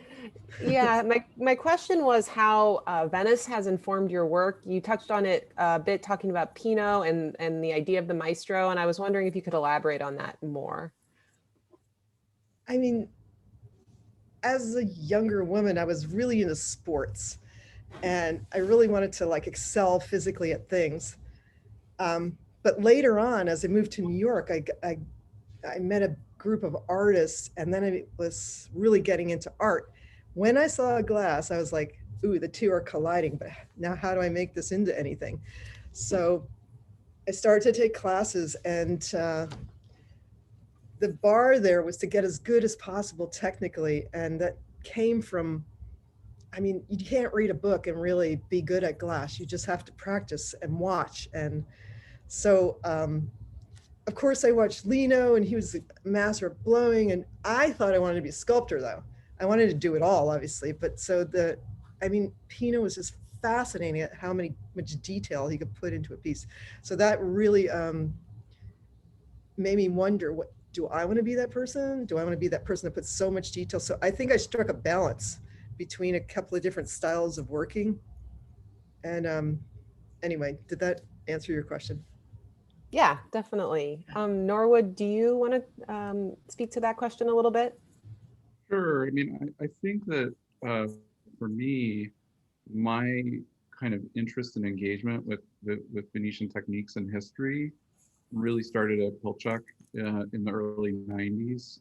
Just being, while I wasn't necessarily, super focused on glass blowing, although I was focused on glass blowing, I feel like the peripheral opportunity to hear people talk about their work and watch them teach was really significant for me in terms of the way that I thought about the potential of glass making. And so I don't know that I thought so globally about what was really happening in this sort of small community of Pilchuck in the way that I might think about that now. But I think because I never visited Venice until, 15 years after that. So, my experience is having those maestros come and share that information and watch them share it. And I knew that there were things in it that I really wanted to be a part of my work in terms of the techniques, but I was also interested in other things that I was trying to combine with those techniques as well. Thanks. Yeah, to kind of piggyback on that, one thing Bill Warmus talked about in his opening remarks was this idea of combining technique and concept. And I think in both of your works, they're very much grounded on the one hand in a very kind of precise type of glassmaking in different ways, but also have a very strong thread of a conceptual thread that almost is like an outward statement. And I was wondering if you could talk a little bit about, how your work's perceived, or just the idea of combining kind of material and technique alongside concept, and how that works for you. Me first or Deborah? Norwood, why don't you go first? We'll reverse the order, and then we'll probably have to wrap it up after this. I think I have two kind of quick answers. I think for me, I really love the research, and the research isn't always material research. So the project that I showed, the Global Cities project, there was probably close to 300 hours of just digging through and researching data and messing around with drawings. And so I really love that part of it as much as I love being in the studio. And also I think as an artist, I usually develop an idea first and then figure out what is the most appropriate, because I also work with cast materials. So, cast glass. So it may be a project that makes absolute sense because of the way it can be fabricated as a blown glass part component, or it may make more sense in cast glass. So I usually am researching and then figuring out what the concept is, and then I go do my material research and figure it out from there, which I know is not necessarily, I think of most of my friends who are glass blowers as being really intuitive and being really responsive to how that, because that's, glass blowing is a really spontaneous thing. And I approach it from more of a designer and architectural way where I do my research and then bring that research to the material. Thank you. Deborah, do you want to tackle that before we wrap?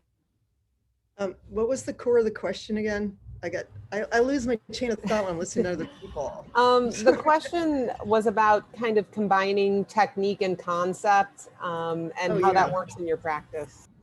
Yeah, that's definitely sides that are really important. So, I mean, the first class I ever took at Pilchuck, it was called Mastery. It was like, I think even William Warmus was came and made a visit, and we had to like analyze what it meant to be a master. I think that stuck in my head, and because I was like, not only what is a masterpiece, but who makes masterpieces became really important to me. So in this day and age when we're really confronting like who has power, why they have power, what is the who defines the aesthetic, that's something I really think about in regards to mastery. I think mastering glass, I just see crafting and making as a point of power for humans. Like, obviously it's an elitist thing to be a craftsperson now. It's not necessary to make anything we make in glass. So I'm using it as an artistic medium, but I want to use it, you know, in a way to diversify who and what makes it, and really bring that issue in through my work. So that mastery class, I think, stuck in my brain, and somehow came out, really became the core of my conceptual basis for what I'm doing and continuing to do. It's taken a while to get there because learning technique and becoming really good at it, it's a devotional process. You really got to put yourself into it. It doesn't happen with magic. So and one of the things is you just have to put as much time and effort into the defining what that concept is. And I really want to double down on making it meaningful that using a single material as an art form is valid, because modern art has taken a lot of that away. It's like you can pick and choose from different things very easily if you have enough money. But I want to make it that making and being a maker is part of the concept. Thank you so much, Deborah and Norwood. Deborah, that was a great answer. Thank you. And we'll wrap it up there, and I'll hand it back over to Tina. Thanks so Thanks, much, Kim. Thank you. Thanks, Norwood, and thanks, Deborah. That, you know, this is just such a wonderful experience to be able to sit back and listen to wonderful minds tell us about what they're doing. It's very, very exciting. Thank you. And now I will turn the conversation over to Bill Warmus, who will be speaking with Preston Singletary and Raven Sky River. So over to you, Bill. Thank you, Tina. Our next two speakers are Preston Singletary and Raven Sky River. They're both working artists in the Pacific Northwest. In the interest of keeping us on schedule, I'll let them speak about themselves primarily, and I will keep my introduction brief. For those of you who know Preston's work, his current work, you might say, why Venice? What is his connection? I think it'll become obvious when he talks to you first. And for Raven, you might want to know, why does he do these creatures? What is the meaning of them? And I hope Raven will explain that, and then we'll have a moment for some discussion. So Preston, if you would come up first, be sure to unmute yourself and screen share, please. Okay, can you hear me? Yes, Oh, I can. okay. You see my screen there? Yes, I do. I see your name. Okay, very good. So I also want to, express my my gratitude for being included in this exhibition. My connections to Lino in particular, Venetian glass culture, started in about 1982, just shortly after I started working in glass. Just to give you a little bit of a visual reference, this is the culture from where my mother's side of the family comes from, and this is the thing that kind of brought me around, and it'll make sense once you start to see the presentation that I'm doing. I was always, as self-described as a musician trapped in the body of a glassblower. I thought I was going to make it as a musician, but then I ended up shifting or working with glass. This is me and some of my sort of the traditional regalia from my cultural background, which is the Tlingit from southeast of Alaska. And this is the team that I worked with for many, many years. Benjamin Moore hired me on his team, and I worked with him for about 18 years. And so that was the connection that I had to, working with Dale Chihuly, working with Lino. These two guys, Dante Marioni was the guy who urged me to take a job at the Glass Eye factory, and that's where Lino came to work I believe it was 1982 or 1983, and I worked with him. Dante and I were very astute in observing Lino anytime we could and working with him.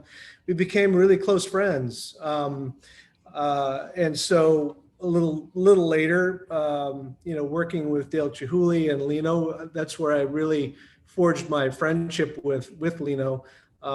We would conjoin the teams. Benjamin's team would come over, he'd bring his team over to Chihuly's, and then we'd all work together on these incredible things. And that was just an amazing and dynamic time in the history and in my own personal life.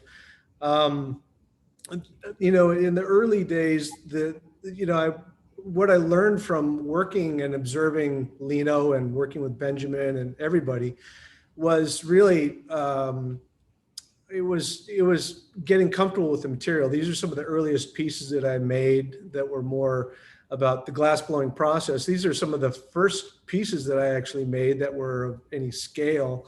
And so, what I learned from working and being around Lino was really how to handle the material, and which was an incredible contrast to, what anybody else was doing in the States at that time. And so a lot of the things that Dante and I worked together quite closely very often. And so this was a thing that I had developed based on, I'd seen Lino make a seahorse. So I kind of turned the technique around and I made an alligator using the same kind of technique. And then these are, and so for early on, I was working with these Venetian techniques, mostly when I was working with Dante.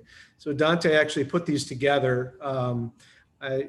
So I'd make the alligator and he'd make the cup top, and then we'd put them together. And that was our early exploration of, learning these techniques, these Venetian techniques. And so searching for a particular style or making of objects. These are a series of pieces I called the Prestinuzzi Vases. I had, a big infatuation with Napoleon Martinuzzi and sort of the modern decorative arts, modernist decorative arts. And so these are things that I made, but of course, a lot of people looked at them and they thought, oh, they look like Dante's work. Well, we're, kids off the same block. So I was doing things back then that were more reflective of, the classical forms.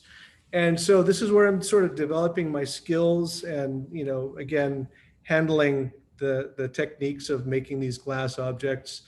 And I had the good fortune of traveling with Lino to Scandinavia, where I met my wife sitting next to me here. This is actually the day after we met. And so we're sitting here in the garden, Bertil and Ulrika, Bertil Wallin, and Lino and Lena are there. And so today we have two wonderful kids, and and so I was, it was the best work trip that I ever had. So here we are together. I shortly after we met, I traveled to Sweden, and so more exploration of kind of Scandinavian glass and or Scandinavian decorative arts, I guess. And so these are pieces that kind of came to me when I was living in Sweden, and so I felt that they kind of reflected a Scandinavian style, but they have like this encalmo technique. And so these are the kinds of things I was playing with, into the mid 90s and the late 90s.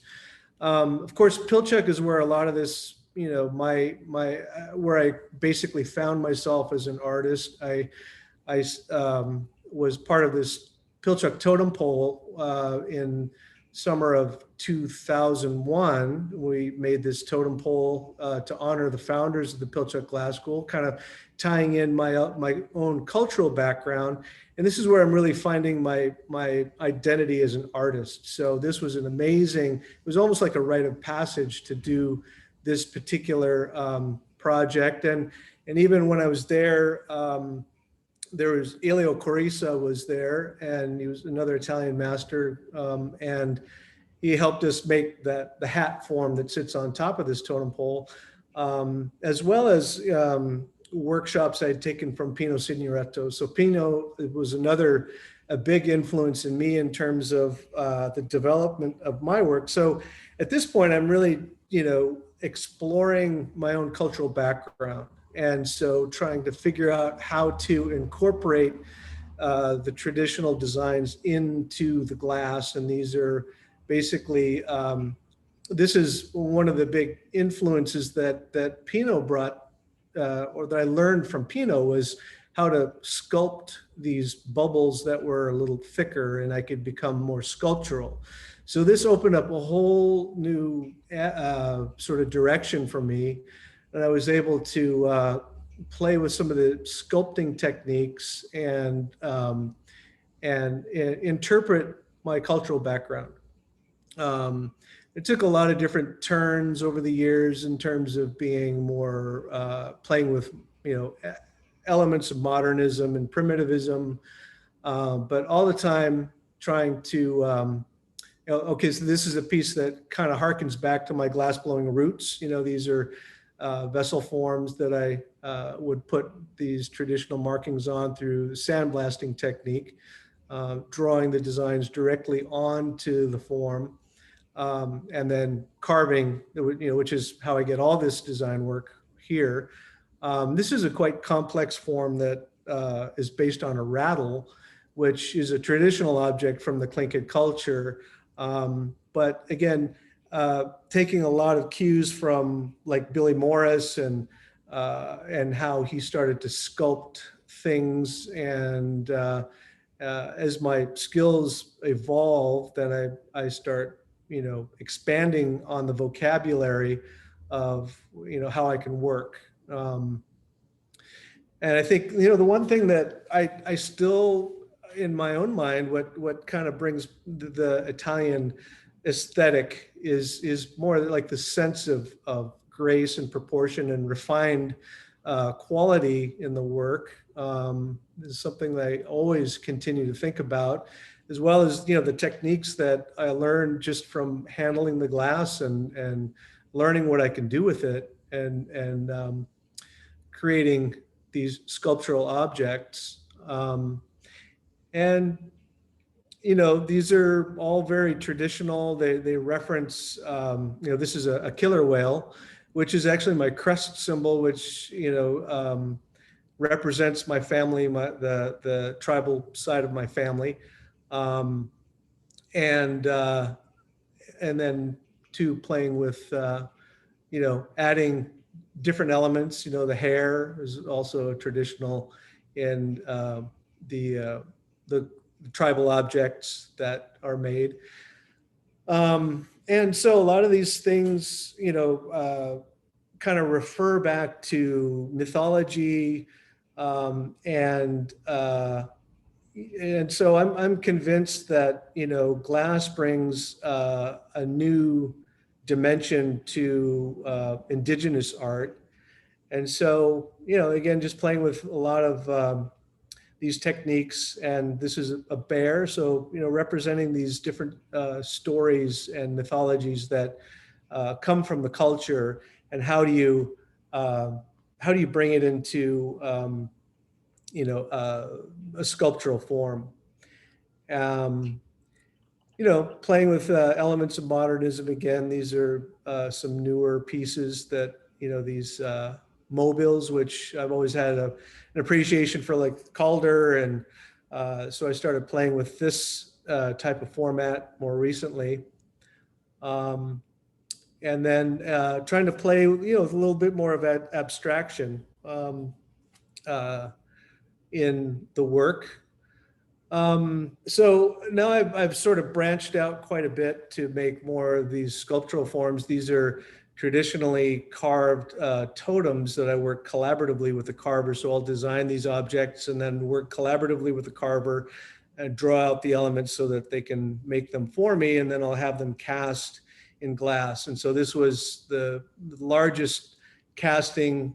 Well, actually, I made one slightly larger, so this is about 2,000 pounds of glass, about 7.5 feet tall. This is a story of my great-grandmother who had a pet grizzly bear as a child. And so you can see the grizzly bear cub on the top form there. And that represents my family, and symbolically the crest symbols and things that represent my family. Taking that into another realm of storytelling, this is an exhibition that's currently traveling the country right now, and this is called Raven in the Box of Daylight, and it was an exhibition, kind of an installation that I've enhanced with video, and creating kind of an atmosphere of the Northwest Coast, in the form of the story of how Raven got the sun, the daylight, and brought it to the world, gave it as a gift back to the world. These are the objects that contain the sun and the moon and the stars. And once Raven breaks daylight on the world, it's sort of like the origin of the clan system. So a lot of these objects kind of represent different elements or regions of the natural world, from the water to the air to the forest, and then the human realm.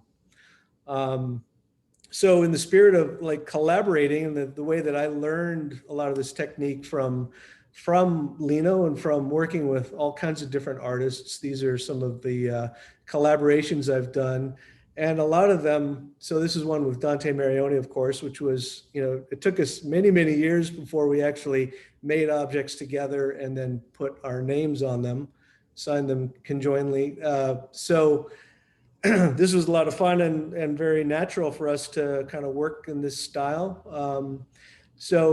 But I've been sort of an ambassador of glass really to indigenous cultures. So this was a collaboration with Joe David, who's one of my mentors. This is with Ross Richmond. We have Harlan Riano's Santo Domingo Pueblo from New Mexico.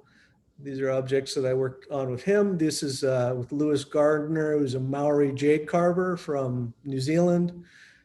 Lisa Telford is the Haida tribe from southeast of Alaska, and Marcus Ammerman, who is Choctaw from the mound builder culture. So, this was an incredible opportunity for me to share the glass blowing process and working with other artists to kind of show really what the possibilities are. So this is a more recent piece I made with Raven.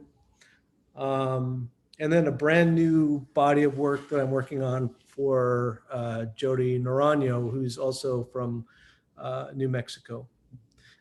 Now pushing a little bit into beyond this is in the public art. This was a piece that I did collaboratively with some slalom carvers from Washington State. It's about 12 feet tall, cast glass and steel. This is one of the kind of my crowning achievements really was a piece that went back into a cultural arts center in Juneau, Alaska, which is the center of the tribal community, the Tlingit tribal community. Again, more public art. This was a sandblasted and painted object that was in this courthouse in Anchorage, Alaska.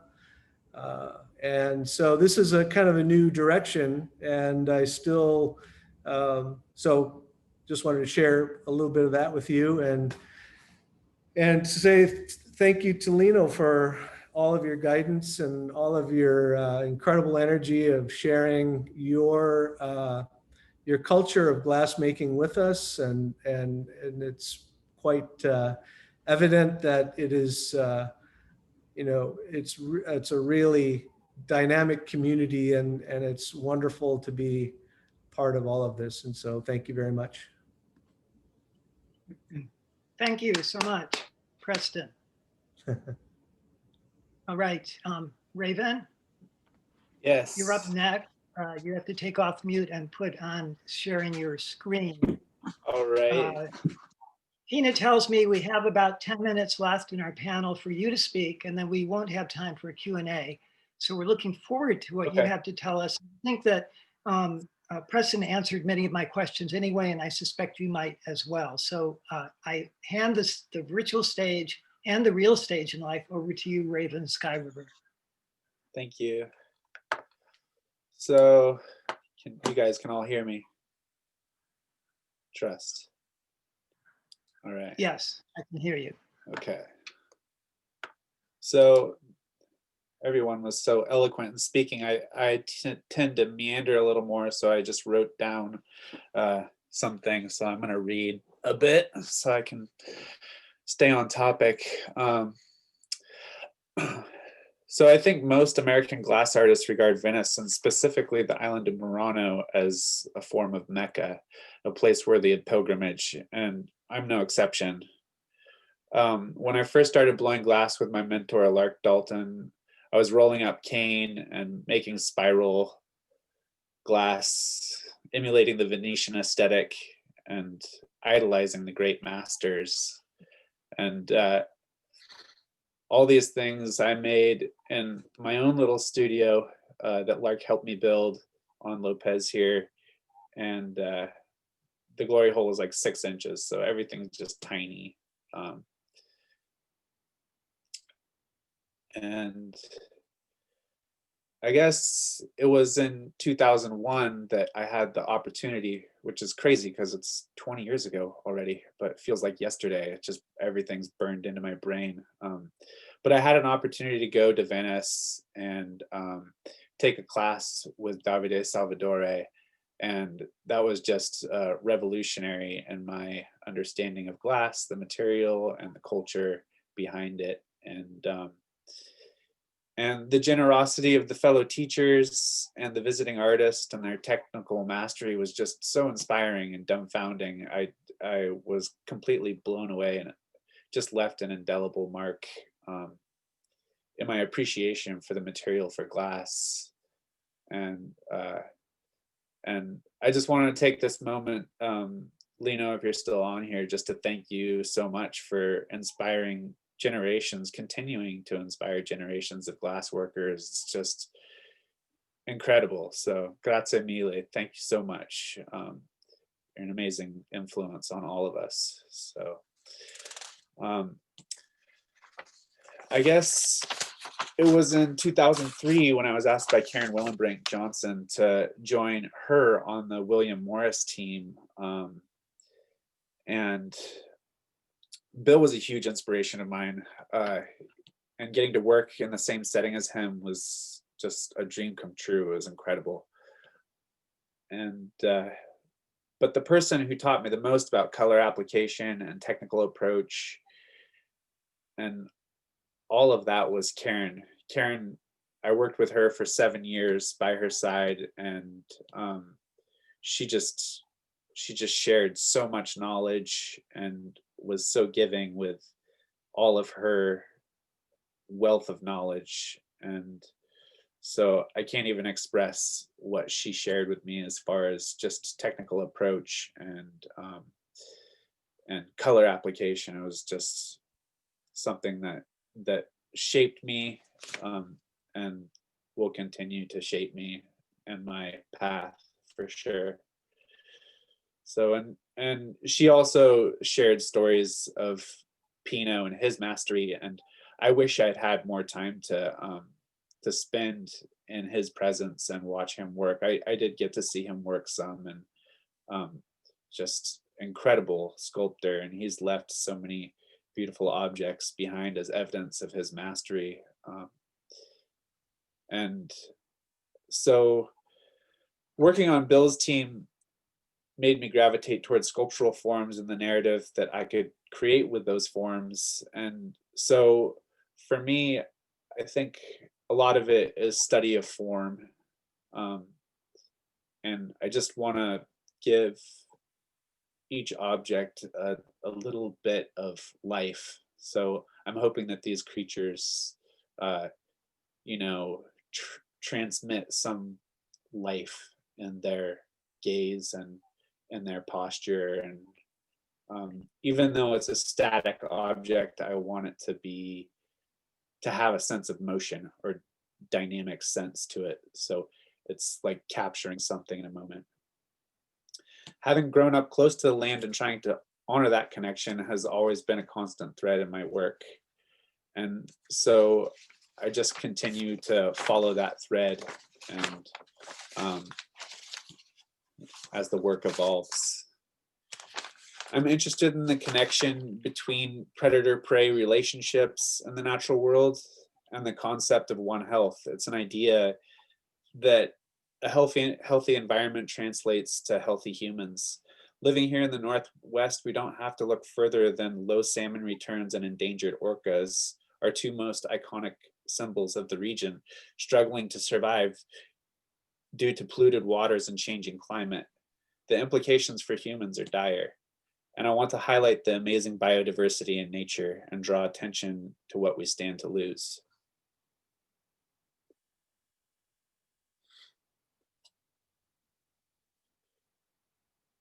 So I was just going to talk a little about process and technique. So much of my process is about the study of form, proportion, texture, and color, which all translates to technique in my mind. And in my view, all artists who have apprenticed or who have taken the time to learn their craft owe nearly everything to their predecessors, which is why it's so impossible to separate Venice and American studio glass. We owe so much, and thanks to all of the Italian masters who shared their knowledge, everything seems to cascade from that point. And I think that's really evident in this exposition and just the panel discussion and how everyone can tie back to that point. And it's really visionary of Tina and William Warmus to just highlight that. I think it's really cool to study that, that narrative.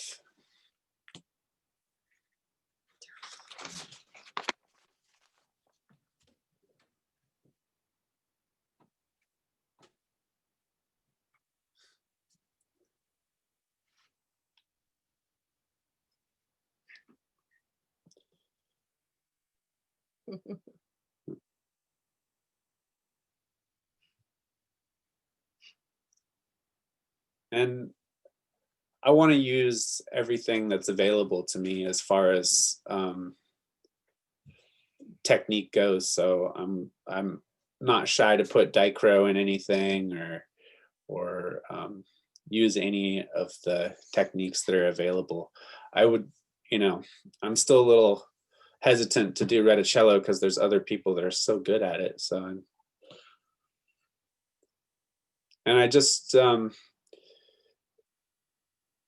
put a couple, I put this next slide in here just to give a sense of scale. I think like Deborah Cheresco was alluding to, scale can really be, it can change how the viewer perceives the object in such a impactful way. And that goes both directions. It can be really small and have a big impact, or it can be large and just make a statement in that way. So try to push that edge. This is a smaller piece, and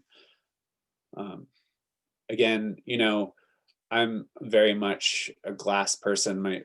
My aesthetic maybe doesn't mirror Venetian aesthetic so much, although you definitely see some similarities with Pinot and stuff, but I'm super happy to exploit just the beauty of solid glass and how it captures light and transmits light. And so sometimes I try to make things hyper realistic, and other times I just try to exploit the the beauty of a shiny object. I mean, I think we're all so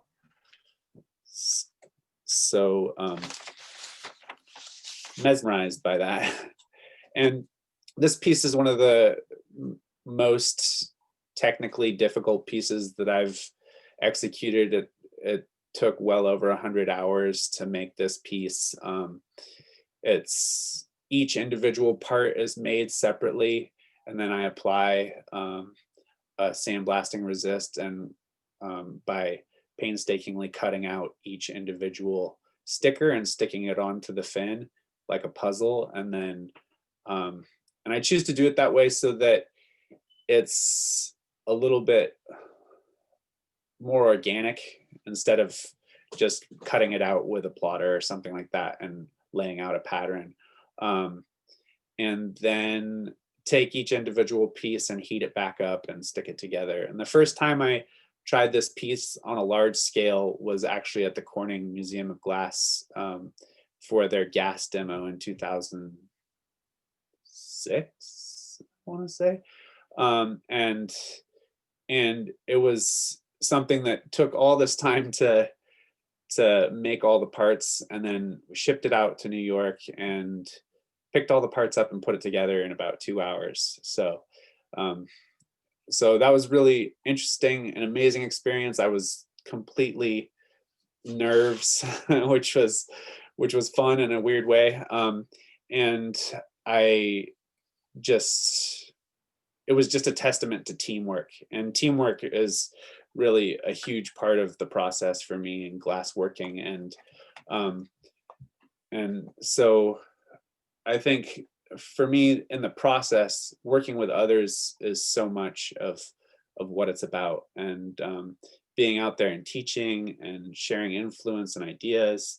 And so, in this time, I think we're all really missing that. And I just want to say that I miss you all, and hopefully we can, work in that way again soon. So, and then lastly, I just want to touch on collaborations. It's something that I think is always rewarding, because it's never going to be what you would create on your own. It's two artists work together and create something that they wouldn't have created in their own studio by themselves, because it's just, you're relinquishing some of what you hold to your aesthetic. So I think that's really a good exercise as an artist, to just be a little bit selfless in your practice and try to hand some of that over to another person. So this is a piece with Matthew Godet and I, and here's a piece that Kelly Odell, my wife Kelly Odell, and I made together.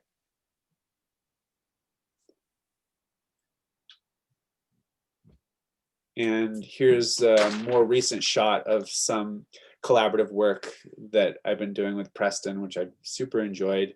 And I just really like the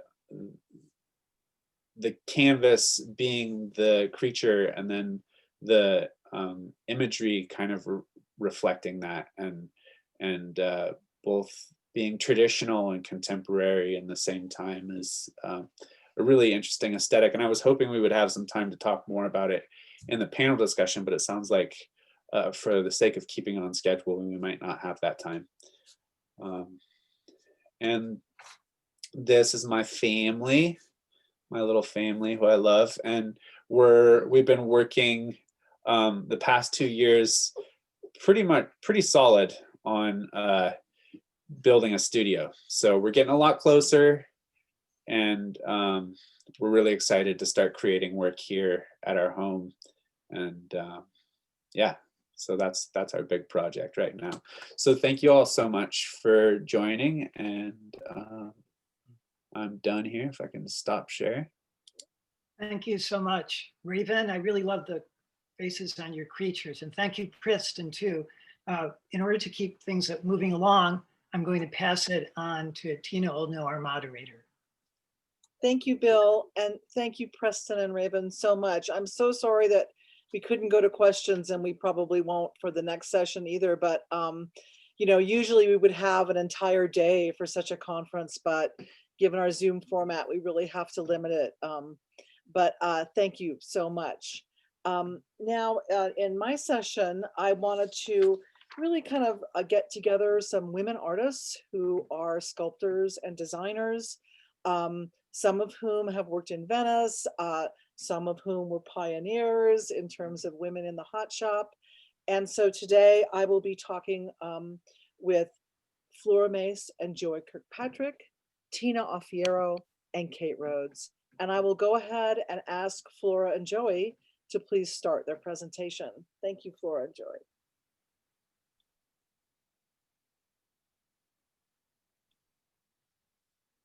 Okay, let's see. Can you see it? No. Oh, yes? Let's see. There we go. Can you see it?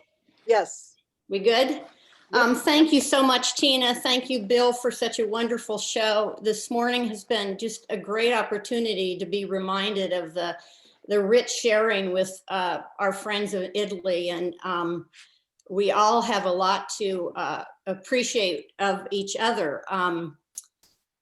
Flora and I have worked together for over 40 years, and we can't, of course, show that entire career in a short 8 minutes, but I wanted to pick work that it showed sort of the context of how the work got to a place where the work that's included in Venice. Flora and I met in 1979 at Pilchuck, the same year Lino went.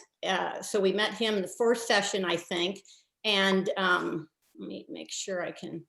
And I brought along with me under my arm a series of drawings of dolls on paper. And I turned to Flora, who was a teaching assistant, and she had this idea to bend wire and use it as a pencil line so that we could apply those drawings to glass vessels.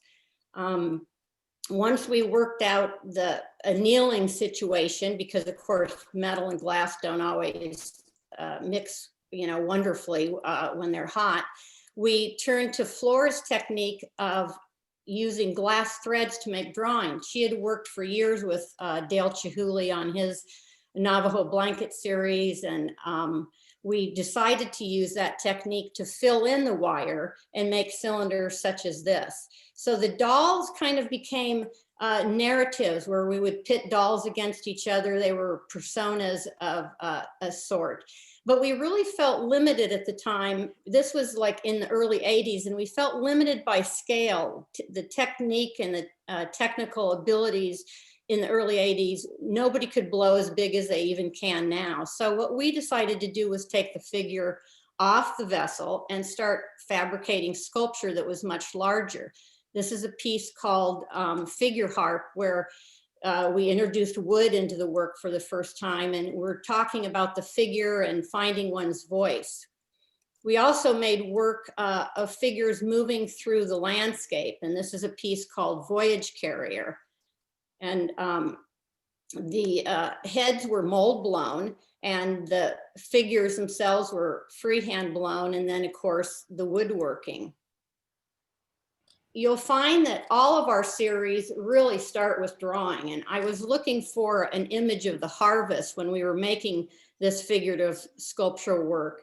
And we started, after I did some drawings of fruit, we started making these small or life-size fruits with crushed glass powders that we decided to introduce into the sculpture. The sculpture here, Round of Years, is introducing a new kind of figure, more of a figure that's in a moment of thought rather than moving through the landscape. And it's really talking about the idea of being, thinking of the, you know, nature and how we're dependent on the different seasons and the cycles that we all experience. This is a piece called, what is this called? To Bear Fruit. one thing that's really wonderful when you have an image or an idea as an artist, and it kind of takes on a life of its own. We have the small life-size fruit, and then we started making the fruit not as a symbol for something else like the harvest anymore, but representing itself. It was much more confrontational, and we were thinking about being celebratory to everyday life. And of course, when you celebrate, goblets are always a thing that you would introduce. I think we made 48 different fruits and vegetables that we made into goblets. In the mid 1990s, it was really hard to turn away from the influence of the Italians. And Flora, as more of the glass blower of our collaboration, really wanted to try and make Zanfirico fruit. And so what we decided to do was take the DNA in terms of the color of a fruit, for example, a pear, and introduce that color into the Zanfirico pieces so that we could kind of investigate the idea of how much information do you need to give someone to know that you're representing an apple or a chili pepper or a pear. We also use the fruit as an image for the landscape, and we started using the figure by steam bending wood more as a vessel, as a carrier. This is a piece called Walking Nature Seams. And the pieces started to get really large. This is a piece, wooded hollow. It's about 7 feet tall. And we're trying to, at this point, think about, are we gatherers? Are we gathering from another figure? Or are we turning to nature to gather to get our sustenance? We also tried to introduce, at this point, a man-made object so that we didn't just turn to nature to find our sustenance, but we used man-made things to find our strengths. Drawing is always part of it. We turned to the torso and moved away from the fruit and started to introduce bottles into the work. The bottles kind of represented the different parts of oneself. I did a lot of study about bottles, and you think of it, the container is like the earliest thing that man ever used. And what it did was it isolated and protected something and kept other things out. So we're really thinking about that part of ourselves in these torsos. This is a piece called Spool Torso So Made, and the torso is being made from the spool, which is bringing nature, the limbs of nature, to make itself.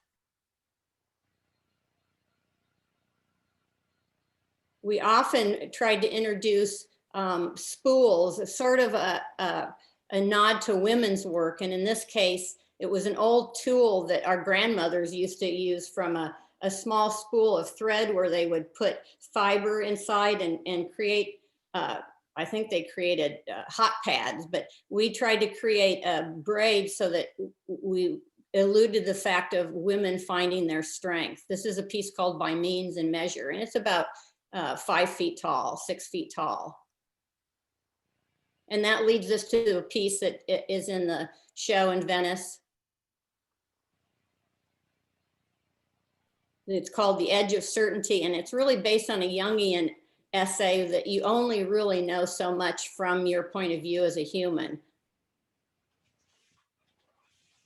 We were lucky and very honored to be able to translate one of our wood sculptures into bronze that was installed at, for those of you who know, one of the iconic locations in Seattle is the Seattle Space Needle at the Seattle Center. And this is about a 12-foot sculpture that, again, we made all in wood first, and then was made at a foundry into bronze, and then Flora and I patinaed it to look like wood. And as we were installing it, we had a lot of people walk past and say, boy, that's not going to last very long because once it rains. So we felt like we'd sort of been able to translate the wood into bronze. When we're unable to be creative, we again often turn to our notebooks of drawings, and during a renovation at one point, we felt like, gosh, we weren't being very creative. We were building a building. And so we turned to a series of sculptures that, with a metaphor for the creative act, each brush dipping into the paint, the glass blown inserts, to talk about the intention of being creative. And again, we turn to drawings. I'm always drawing alongside our fabricated work and our glass work. And we moved to a studio that was on a migratory flyway, and I got really interested in birds. And Flora had, again, an idea. Flora's really the technician of our collaboration. So often I just do as I'm told once I do my drawing. And she came up with a way to kind of print. What we do is we take crushed glass powders, lay them out on a metal plate, then cast what we call the bird page next to it, and pick up that page and lay it on top of the drawing and basically print it. Our thought here was, in that it's human to want to name things, we wanted the viewer to have that experience of being human, where they read the name of the bird, trumpeter swan, and then went, oh yeah, that's what a trumpeter swan looks like. So we would try and install them in groups so that you, as a viewer, were illustrating how it is to be yourself as a human, to read each bird's name and connect it to its image. And Flora's way of drawing more than mine, I'm much more of a two-dimensional thinker. She draws in 3-dimension. And our most recent work has been on these botanical pieces, where she harvests real flowers, deconstructs them, dries them, and then we reconstruct them, and which really means that they're not true botanicals. Really, to us, they're portraits of the flowers, because the artist's hand is really putting them back together. This is a piece called a petticoat daffodil. Mm-hmm. And what they are is they're embedded in a composite and glass material. They're about 30 inches tall. And so that our idea here is to hold on to the 3-dimensionality of the flower, and keep the color. Rather than botanicals, if you think about it, most often they're pressed and they go brown, and they're stored in files so that you can't see them because they're so fragile. This is a lady slipper. Narcissus, Poeticus. And in 2015, 16, we had an exhibition at the Museum of Glass, and one of the rooms was full of the botanicals. And then we also showed paintings that I do of trees and roots. And we thought that the connection of the root paintings with one of the things I love about the botanicals is that we always show the bulb and the roots, which references the underground strength of the flower and the full portrait. And I think that's it. And I do talk, but Thank you. since it was an Sorry, 8-minute segment, I Go thought ahead. we best not have the Flo and Joe show. And Thank I want to you. thank also all the artists that have worked with us and helped us on different series. Boyd Sagiki, Paul DeSoma, Karen Willenbrink, working with Dale Chihuly and his crew over the years. Joey and I feel really blessed that we ran into all of these great people. And I really, during this pandemic that we're in and isolated, and as we all know, try to keep all our work going, really. Thank you all for being part of the show. And Tina and William, thank you very much for taking this on. Thanks, Flora. Thank you. I think we'll move on now to Tina Alfiero. And some people might think that, Tina Alfiero, what an odd choice for this show. But actually, Tina worked as a designer for Venini, and is someone who knows Venice and Venetian glass very well, even though it may not be reflected in her work. But we'll find out more from Tina. Thank you, Tina. Shit.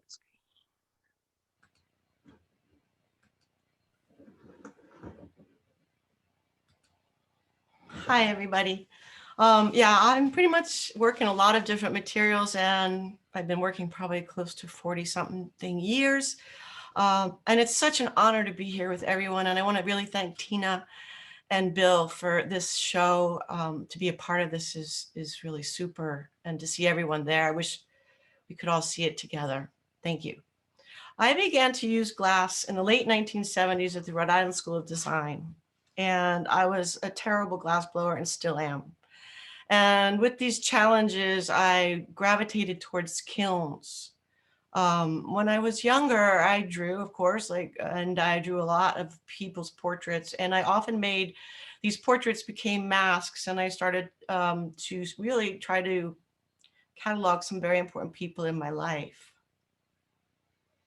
These masks came to the attention of Laura Santillana, and she showed them to her father, Ludovico Santillana. And I was invited to the Venini factory in 1983 to try and create a series of masks for the Carnevale out of crushed glass.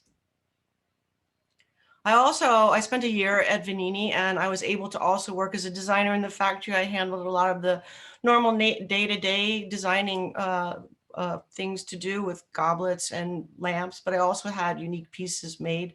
This is one of them, Albuino and Rosamunda, which just went out of production a year ago, 2 years ago. When I left Italy and I went back to the United States to the New York Experimental Glass Workshop on Mulberry Street, I really wanted to move away from being a small cast glass mask maker. And I really, my whole life, had wanted to be a sculptor. And one of the challenges I had with glass was that I was sort of teaching myself techniques at the same moments I was making pieces. And so I really lost a lot of work. And, but I kept pursuing it for quite a while until it really seemed like it was hindering my creative output. So I really pushed away from glass at the end of the 80s for a while, and I moved into sculpture, and I explored different kinds of materials and forms, got larger, so that I could really start to talk about some of the things going on in my head that I wanted to express. I never really stopped using glass, and I've always used glass as a way to I love making glass, and I love learning about new ways of making glass, so I constantly am trying new experiments and pieces. This is a real jump in my visual vocabulary. I had taken myself back to graduate school, and rather than going into a program where I would focus on studio art, I went into a program where I would study, focus in the humanities, and I studied philosophies, histories, feminist theories, psychoanalysis, and I really began to think about language in my work and how important that was. So the chicken here becomes sort of this symbol of someone who's upside down, naked and speechless. And then in the mirrors are all these journals I had kept, and I had started to discover these voices of my work and in my head. So to come back to glass, I realized I couldn't cast large, so I started to think of other ways to create to create pieces, and I did start to go to multiples. And in multiples, I also picked up this, I was honest to this idea that I'd been studying about psychology and myself, about repetitions of behavior. And I started to really think about myself in terms of love and how I am in the world. And if, sort of those sort of stereotypical things we're told we're supposed to have at certain ages to sort of make those points in life. So this is a very large sculpture. I also broke away from glass and went to the Kohler factory for a summer. And this is one of the pieces, the Golden Calf. And I often try in my work to have some humor with the titles. This was my bow, which I made at the Kohler factory. And the fun with this was just the word, my bow, the stability of it all, nowhere to go. I often told a lot of stories to the visitors to the factory that this was going to go to the Statue of Liberty. I have most of my life paralleled my studio practice with as being an educator. And at this time, I'm at the Parsons School of Design, and Parsons is pretty much having a big upgrade into computers. So I took advantage of all the computer labs, and I thought I had discovered a way to do proposals for my larger sculptures.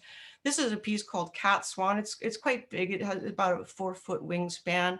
And I used to live by the Brooklyn Museum, spent a lot of time in there. And this is a statue by Hiram Powers of the Greek slave that is so beautiful, but also it's troubling. So what do this sculpture and my cat swan have in common? Cats and swans hiss, and this sculpture is sort of owned by the lens of the viewer. And at that time, it was a very male dominant lens. The use of sculpture and then being at Parsons and being around all kinds of new access to technology, I started to go to, I gravitated towards video and projection. And this is a picture of me being videotaped from this bronze mirror, the golden mirror, which then as I learned other skills, I brought into the computer, and I was able to make this looping video that goes with this piece for Jane Eyre, which is very much about how one goes through life. And this is a more calm face, but it's a little bit tortured, a little bit struggling with love. The swans are the happy mistake of not having filled the molds and are sort of headless, swimming around the face. Another example of words and making and stories is, this is a piece, Happiness, written in binary code.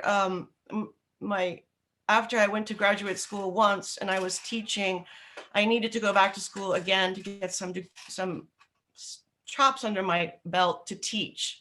And that was technology. And I was making this piece on a bandsaw, and in between classes, students would come by and say, Tina, what are you doing? And I would tell them I'm making happiness. And this is sort of how I think all of us, we all have these stories in our minds, how we make work. Stories go on, words go on, incidents, we think about them, we try to create metaphors for them for the world. This piece was shown at the Method Gala in Seattle in 2015. Also, one of the things I wanted to do with my sculptures was to create a certain level of interactiveness with the viewer. So in this gallery, I have one piece at the end, perfect, where you can touch the piece and the LEDs light up. At the other end of the gallery, I have a digital sensor that is where you are in relation to the piece is playing different bird songs. And I put these slides in here because I confused my viewer. They all wanted to touch the sensor, which is that little black hole. We ended up having to put a sign on there, please do not touch. So it was kind of a funny thing for me to learn about how, when you place work, how people interact with it. This is a piece I did in 2016 with a group of artists named Flock the Optic. They include Abram Delorier, Liesl Schubel, and David King. And this was a big project down at the station. It was to celebrate Robert Rauschenberg's anniversary of his 9 evenings of art and technology. We created a kaleidoscope that's at the left hand of the bottom slide.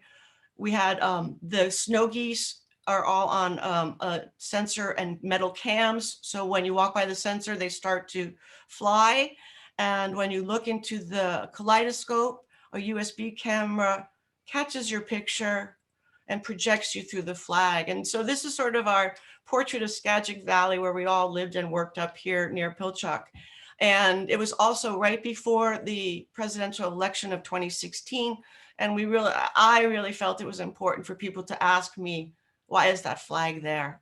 And I had lots of fun that night asking people about, what was happening next week and what are you doing? Since 2016, I have had the pleasure and the good fortune of being able to return to Venice yearly, except for, of course, this past year. And I've been able to work with a group of people there and create with Laguna, a design firm in Venice, a series of workshops for Pilchuck. But what's happened to me going back there is just the effect of the light on me. I've been making cylinders for years during my time at Pilchuck. I'm working towards a larger installation of them, but in between I've taken some of them and I'm making individual pieces. And the light of Venice, and I know here in the Pacific Northwest we have great light, and I love where the light and the water meet always, and I think this is becoming a theme for some new pieces. Some other piece, and this is my last slide, sort of showing, this is just again another mock-up of just, I have about 50 of these cylinders, and looking for tables and installations, and figuring out the final, if they're going to have technology or any lights in them. And that's my work for today. Thank you. Thank you so much, Tina. That's You're welcome. great. And I do want to tell our viewers that for many years, Tina was the artistic director at Pilchuck Glass School, and Pilchuck and Venini are pretty much figure very largely in the story of Venice and American studio glass. And I just wanted to, underscore that, that it's been, and now that you're working on this wonderful series of residencies for Morano, for students to go to Morano, Pilchuck students, that this wonderful legacy continues. And now we will turn to Kate Rhodes, who will present her work. Excellent, thank you. Of course, I want to say thank you very, very much to everyone involved in the show for making it happen. It's a dream come true to have my work in Venice, and just so sad that the pandemic made it difficult for us to be there for the opening. That would have been so fantastic. But thank you, Tina and Bill, and thank you very much, Les Stones de Vitro. It's an amazing opportunity. So my name is Kate Rhodes. I live here in the Pacific Northwest, although I'm from the East Coast. And I have to say that my background is that I grew up on a boat in the Bahamas and Virgin Islands as a child. So nature, water is like part of my life. And so it's always gonna be in a lot of my work. This is an early architectural piece that I made after residency at Pilchuck in 1995.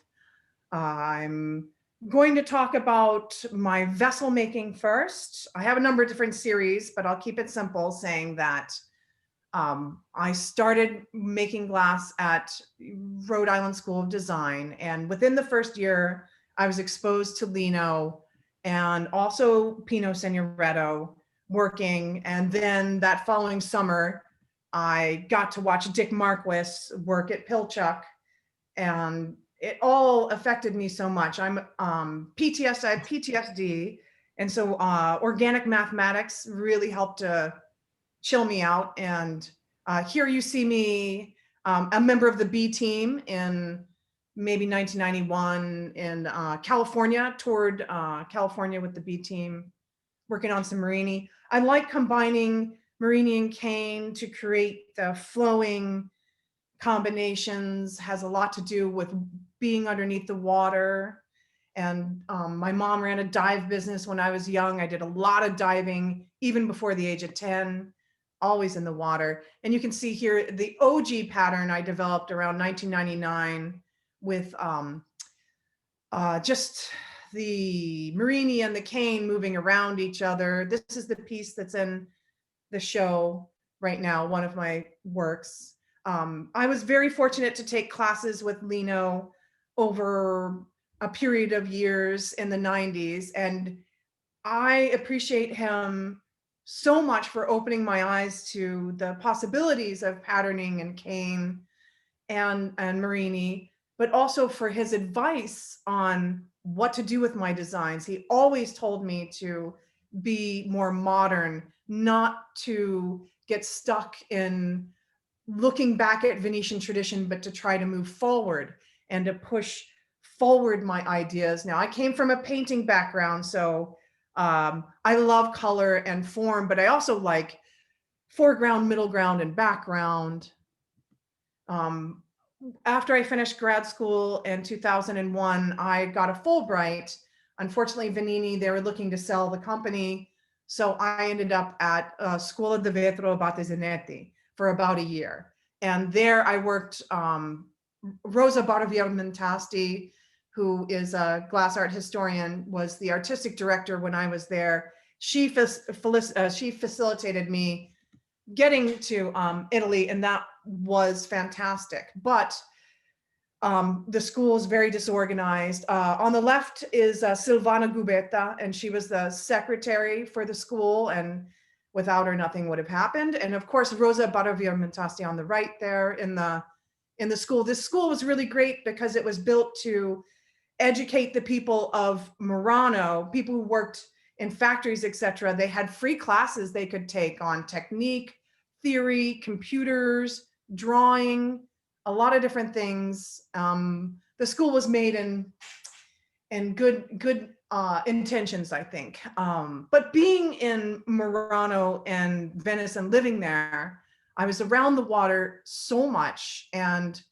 to me, I left the Virgin Islands and I went to educational facilities, high school, college, 8 years in college, 7 years out here in the Pacific Northwest, and then back again to the East Coast and then to Italy. So all these memories of being surrounded by water as a child started bubbling up. I was so fortunate to be able to work a little bit with Vetteria Amphora as the owner, and also some of the people who work there would come and take classes at the school. So I made a good connection, and I worked with them for a couple days, working with Livio Serena, and also working with Andrea Zilio, as you see here, making some artwork. But I developed my pattern before I went to Italy, and I kept experimenting with it and doing other work. But you can see the influence of being able to go and see the Barovier private collection upstairs, or being able to have an amazing show at the Museo Correr of Vittorio Zucchin's work, where he was a glass designer, you would call him. Everybody studied architecture back in the day, but he did amazing paintings and as well designed industrial stuff, furniture, cloth, and glass. But his paintings were amazing. So just the kind of inspiration has helped me to create pieces, I think, that push further from what I've studied, rather than getting stuck in where just imitating, because that's not what I like to do. I started working with hollow Marini, basically glass beads, in 1999 when I created this conceptual piece called Girl Beard, as I was at a rural school, very isolated, and I found it difficult to get things done I wanted to get done because I didn't know how to speak to the men very well, or I don't really have a good filter between my brain and my lips. So I developed this piece to sort of act as a filter for me so that I could fit in with the good old boy system and get things done, which I kind of rub that wrong a lot of times for some strange reason. But for me, I really love these little units, and they spoke to me more of architectural stuff. This is a piece I made a few years after leaving Venice and Morano. And you can see here, this is a hat for the sea, because the Doge always had his special hat back in the 15th to 17th centuries. And every year he would go out and marry the sea by taking a golden gondola out of the Lido into the headwaters, throwing a laurel wreath and a giant ring made with a big glass gem and bronze. And he would ceremoniously marry the sea. So I thought the sea and the lagoon needed representation. So there's that horizon line of the green of the lagoon, because it's not blue, and the blue of the sky, which when you're writing on a Vaporetto all the time, you stare at constantly, and it's beautiful. So as far as making my work, it happens, okay, thank you. I make it very much like you would make Marini or cane, but I blow into a steel mold and I then extrude it down or pull it down. I really like to get a lot of different widths in my pulling. So I'm going to, but I miss glass blowing so much. So I get a nice taper on my pull sometime, and there's still that hollow inside. And then after I cut it, I put it on kiln shelves and I fire it. Now this helps to taper the tops in so that I can use them as architectural elements. So as I place them in my weavings, I can place them pointy side in, wide side out, which would create something like Buckminster Fuller is showing us here. He is an engineer who studied nature to come up with his geometry. And I have to say, that's where a lot of my inspiration comes from, because hexagonal tubes are the basic building blocks of coral, bee cells. Here you see, I'm using those tapered parts to really get some shifting back and forth. I like to depict local algae.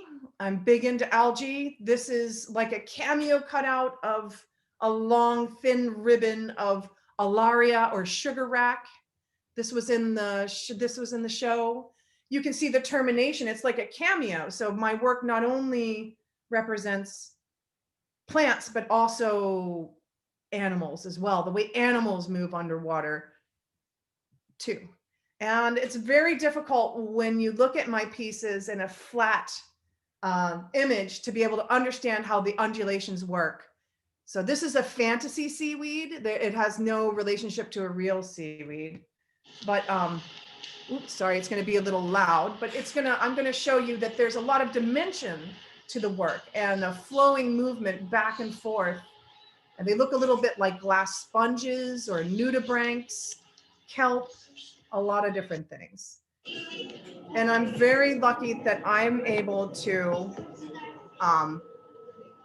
volunteer at the Seattle Aquarium for about 7 years, where I can watch things grow and move. I'm a big, big fan of algae, because algae is something that can sequester carbon. I believe renewing kelp forests will help us improve the planet. I'm with Raven Sky River on capturing what's here and now. I was very lucky in 2018 to be able to work with Gregory Robinson over at the Bainbridge Island Museum of Art to create a piece that would go into a 2-story area. And so I made this bull kelp, which I've been thinking about for 10 years, but having that opportunity meant a lot to me. I'm working in public art slowly but surely. These are a few jellyfish that are hanging at the Point Defiance Zoo and Aquarium in Tacoma, Washington. I work with the team to do most everything. And here you can see how the scale of the pieces. My assistant Andrea is in the middle. We've been working together for 14 years now. And Greg Owen also helped me on this project, RIP Greg. And also a number of friends stepped up to help me. I love our glass community here, and there's just something about being part of a global family that is very important to me. And I like to share making my work. I don't blow in the hot shop as much anymore, so I like to share my work with other people. And here I'm sharing the making of the work with the Hilltop artists in Tacoma. And you can see Chad Widmer on the right. He is a scientist a biologist, AKA he's called the Jelly Man, from Point Defiance Zoo and Aquarium, explaining the science of jellyfish to the Hilltop artists. And then on my 50th birthday in 2018, I opened up working on the pieces to my community. So I have aquarium volunteers, I have artist friends, I have friends I made at Bemis Building, my family, and members of the arts community in the area, all helping me to create work. And that is just makes me so happy. Lisa Liegren and Pat Davidson pictured here. And I just want to say thank you so much again for this opportunity to share my work with you and to be part of this global glass community that loves Italy and Morano so much and really appreciates the masters. I've been so lucky to be able to work with Lino, Pino, and Dino. So as you call it in Venice, the qui quo qua, or the Huey, Dewey, and Louie of glass. You can see here how much Venice has influenced me, and also especially the bead making in Venice, because I wish I could have spent more time trying to investigate that. But the last woman who would bead together masks, she was working when I was there, but I no longer. But thank you very much. I will. Thank you, Kate. Thank you. If I can find my cursor, I can stop. Did I stop it? Yes, you did. Okay. Thank you very much. And I hope that everyone has enjoyed as much as I have the incredible diversity of work that we've seen. You know, it's just been, it's almost overwhelming, and it underscores, you know, in the catalog and in the show, I always tell people this show is just scratching the surface of what the legacy of Venice is in America. And we're not even talking about the rest of the world. And it's really almost overwhelming. I mean, this could be, you know, a volume, a series of shows. So thank you, everyone, all of our, you know, participants today. I really think it's been great. And I would like to turn us over to David Landau, the organizer and mastermind of the exhibition, for his remarks. And I just want to say, David, I think we've all said to you so many times how sad we were not to be able to come to Venice to see the show, and how we missed the opening. And maybe sometime in the future, we will all meet again in Venice. I hope so. Thank you so much, Tina, and I hope so too. It's been a very tough year for the Stanza del Vetro and for the Centro Studi. We live off the visiting public, and so often we had more than 3 times now we've had to close the exhibitions for because of the pandemic.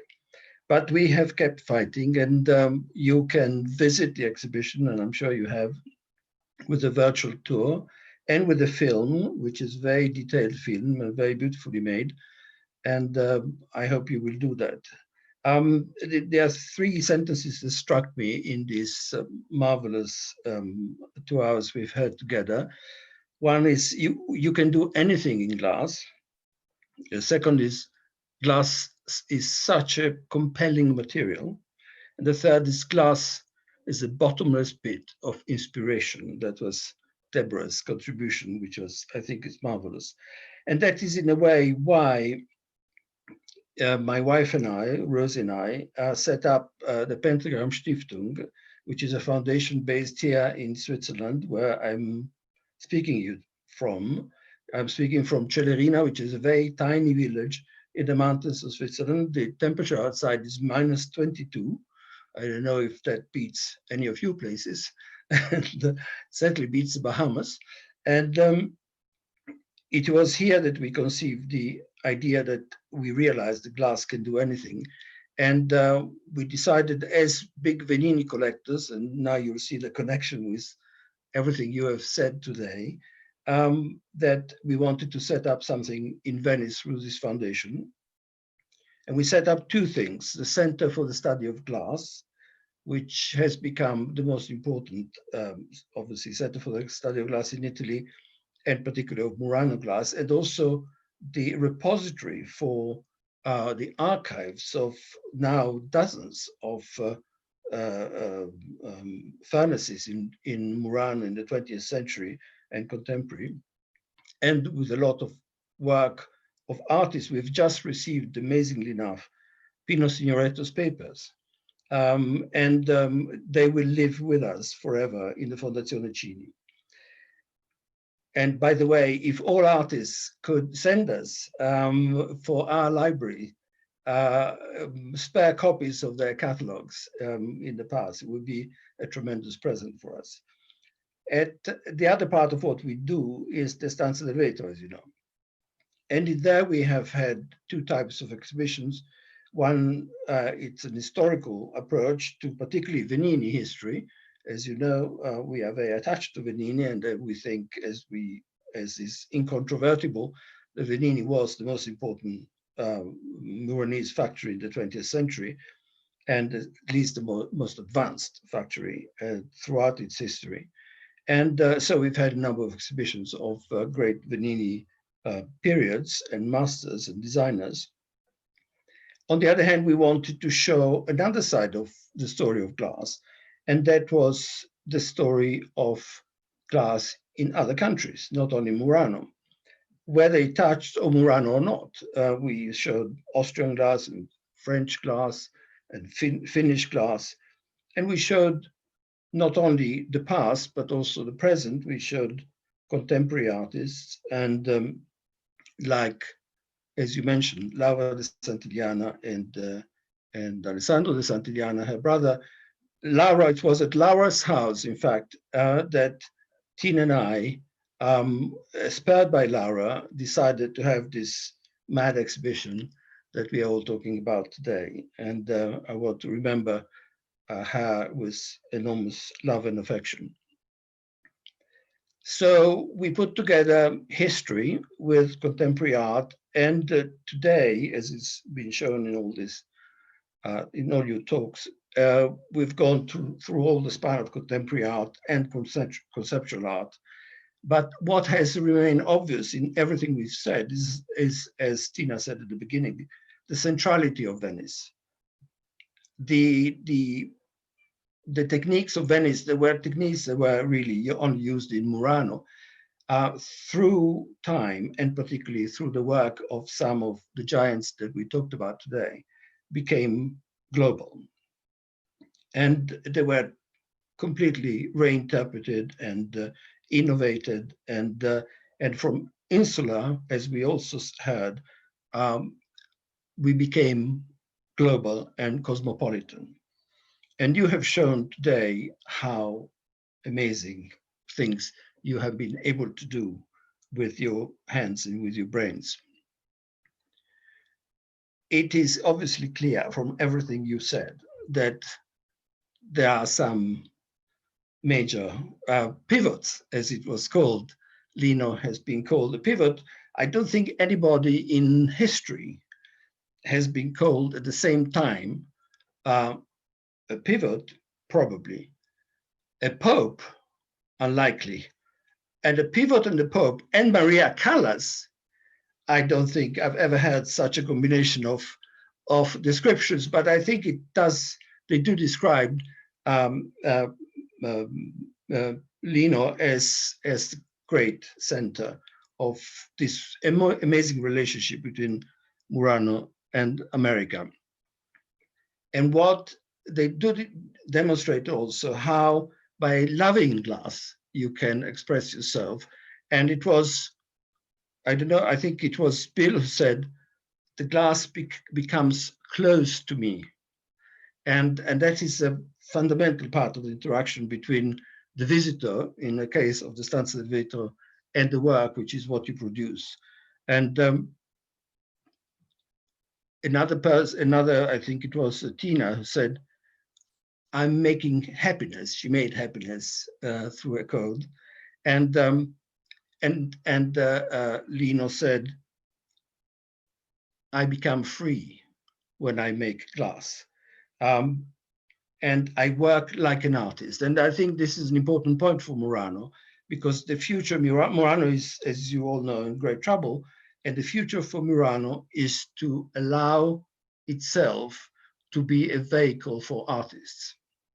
It has spent too much time devoting itself to seriality, to things that you can put on your table, or things that you hang from the ceiling.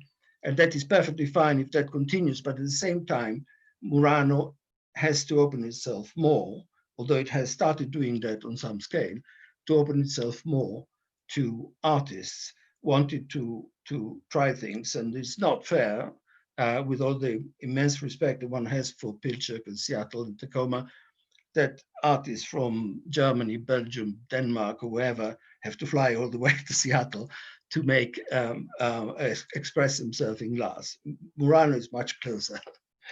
Anyway, the beauty of what you have done is overwhelming. You have spoken about gratitude, and if there is one thing that I should express is gratitude more than you. And the gratitude, well, first of all, to Tina and Bill, who have turned a kind of an idea I had at a dinner table into a magnificent project. And it really is an exhibition that has, even for those who unfortunately could not see it in the flesh, but could have to see it through a computer, it has changed the perception of glass in Venice and Morano forever. That's for sure. Nobody in Morano, and very few people in Morano and Venice, have ever seen anything on such a scale, with such an ambition, with such a, I mean, scale is so important because in Morano, scale is different. And from the tiny scale of Richard Marquess to the immense scale of some of your works, this has changed the perception, and I'm sure that we will see the consequences of that forevermore. In Morano, will feel the impact of this exhibition for many years to come. So thank, obviously, to Tina and Bill. They turned this into a beautiful thing. And I'm glad that the catalog will live forever to witness the amazing amount of effort they put into it. But thank you more than to anybody else, to the artists who have spoken today, and some who have not spoken because they weren't, we didn't have so much time, as Tina said. Unfortunately, it would have been nice to be in Venice altogether. And in fact, my dream was to, you know, when you have these big meetings of artists like the Bauhaus or the abstract expressionists, and there are those historical photographs of all of them, and you look, oh look, this is Liechtenstein, this is whatever, and I was dreaming of this marvelous photograph of all of you together in Venice celebrating this great event. But here, in a way, I feel we get a little more than that, because it's not a photograph, a still life of you. It's a living photograph, a bit like in Harry Potter's film, that the photograph is the newspapers move and the people in the paintings move. Here we have all of you recorded in a marvelous way that will stay forever in the files of the Centro Studi del Vetro Study of Glass Center, where we are collecting an enormous amount of digital material, not only inventories and archives, but also digital material and film materials and so on. We have thousands of films, and this will be part of history. So you're part of history, and I will look at these images because we have been recorded and will be available hopefully for forevermore. And people will look back at this event of tonight or to this morning, for some of you, thinking, oh, well, I'm watching history. These are real life people. These great artists spoke to me. And you certainly all spoke to me, and I thank you for it. And good morning, good afternoon, and good night to all of you. And thank you from the bottom of my heart.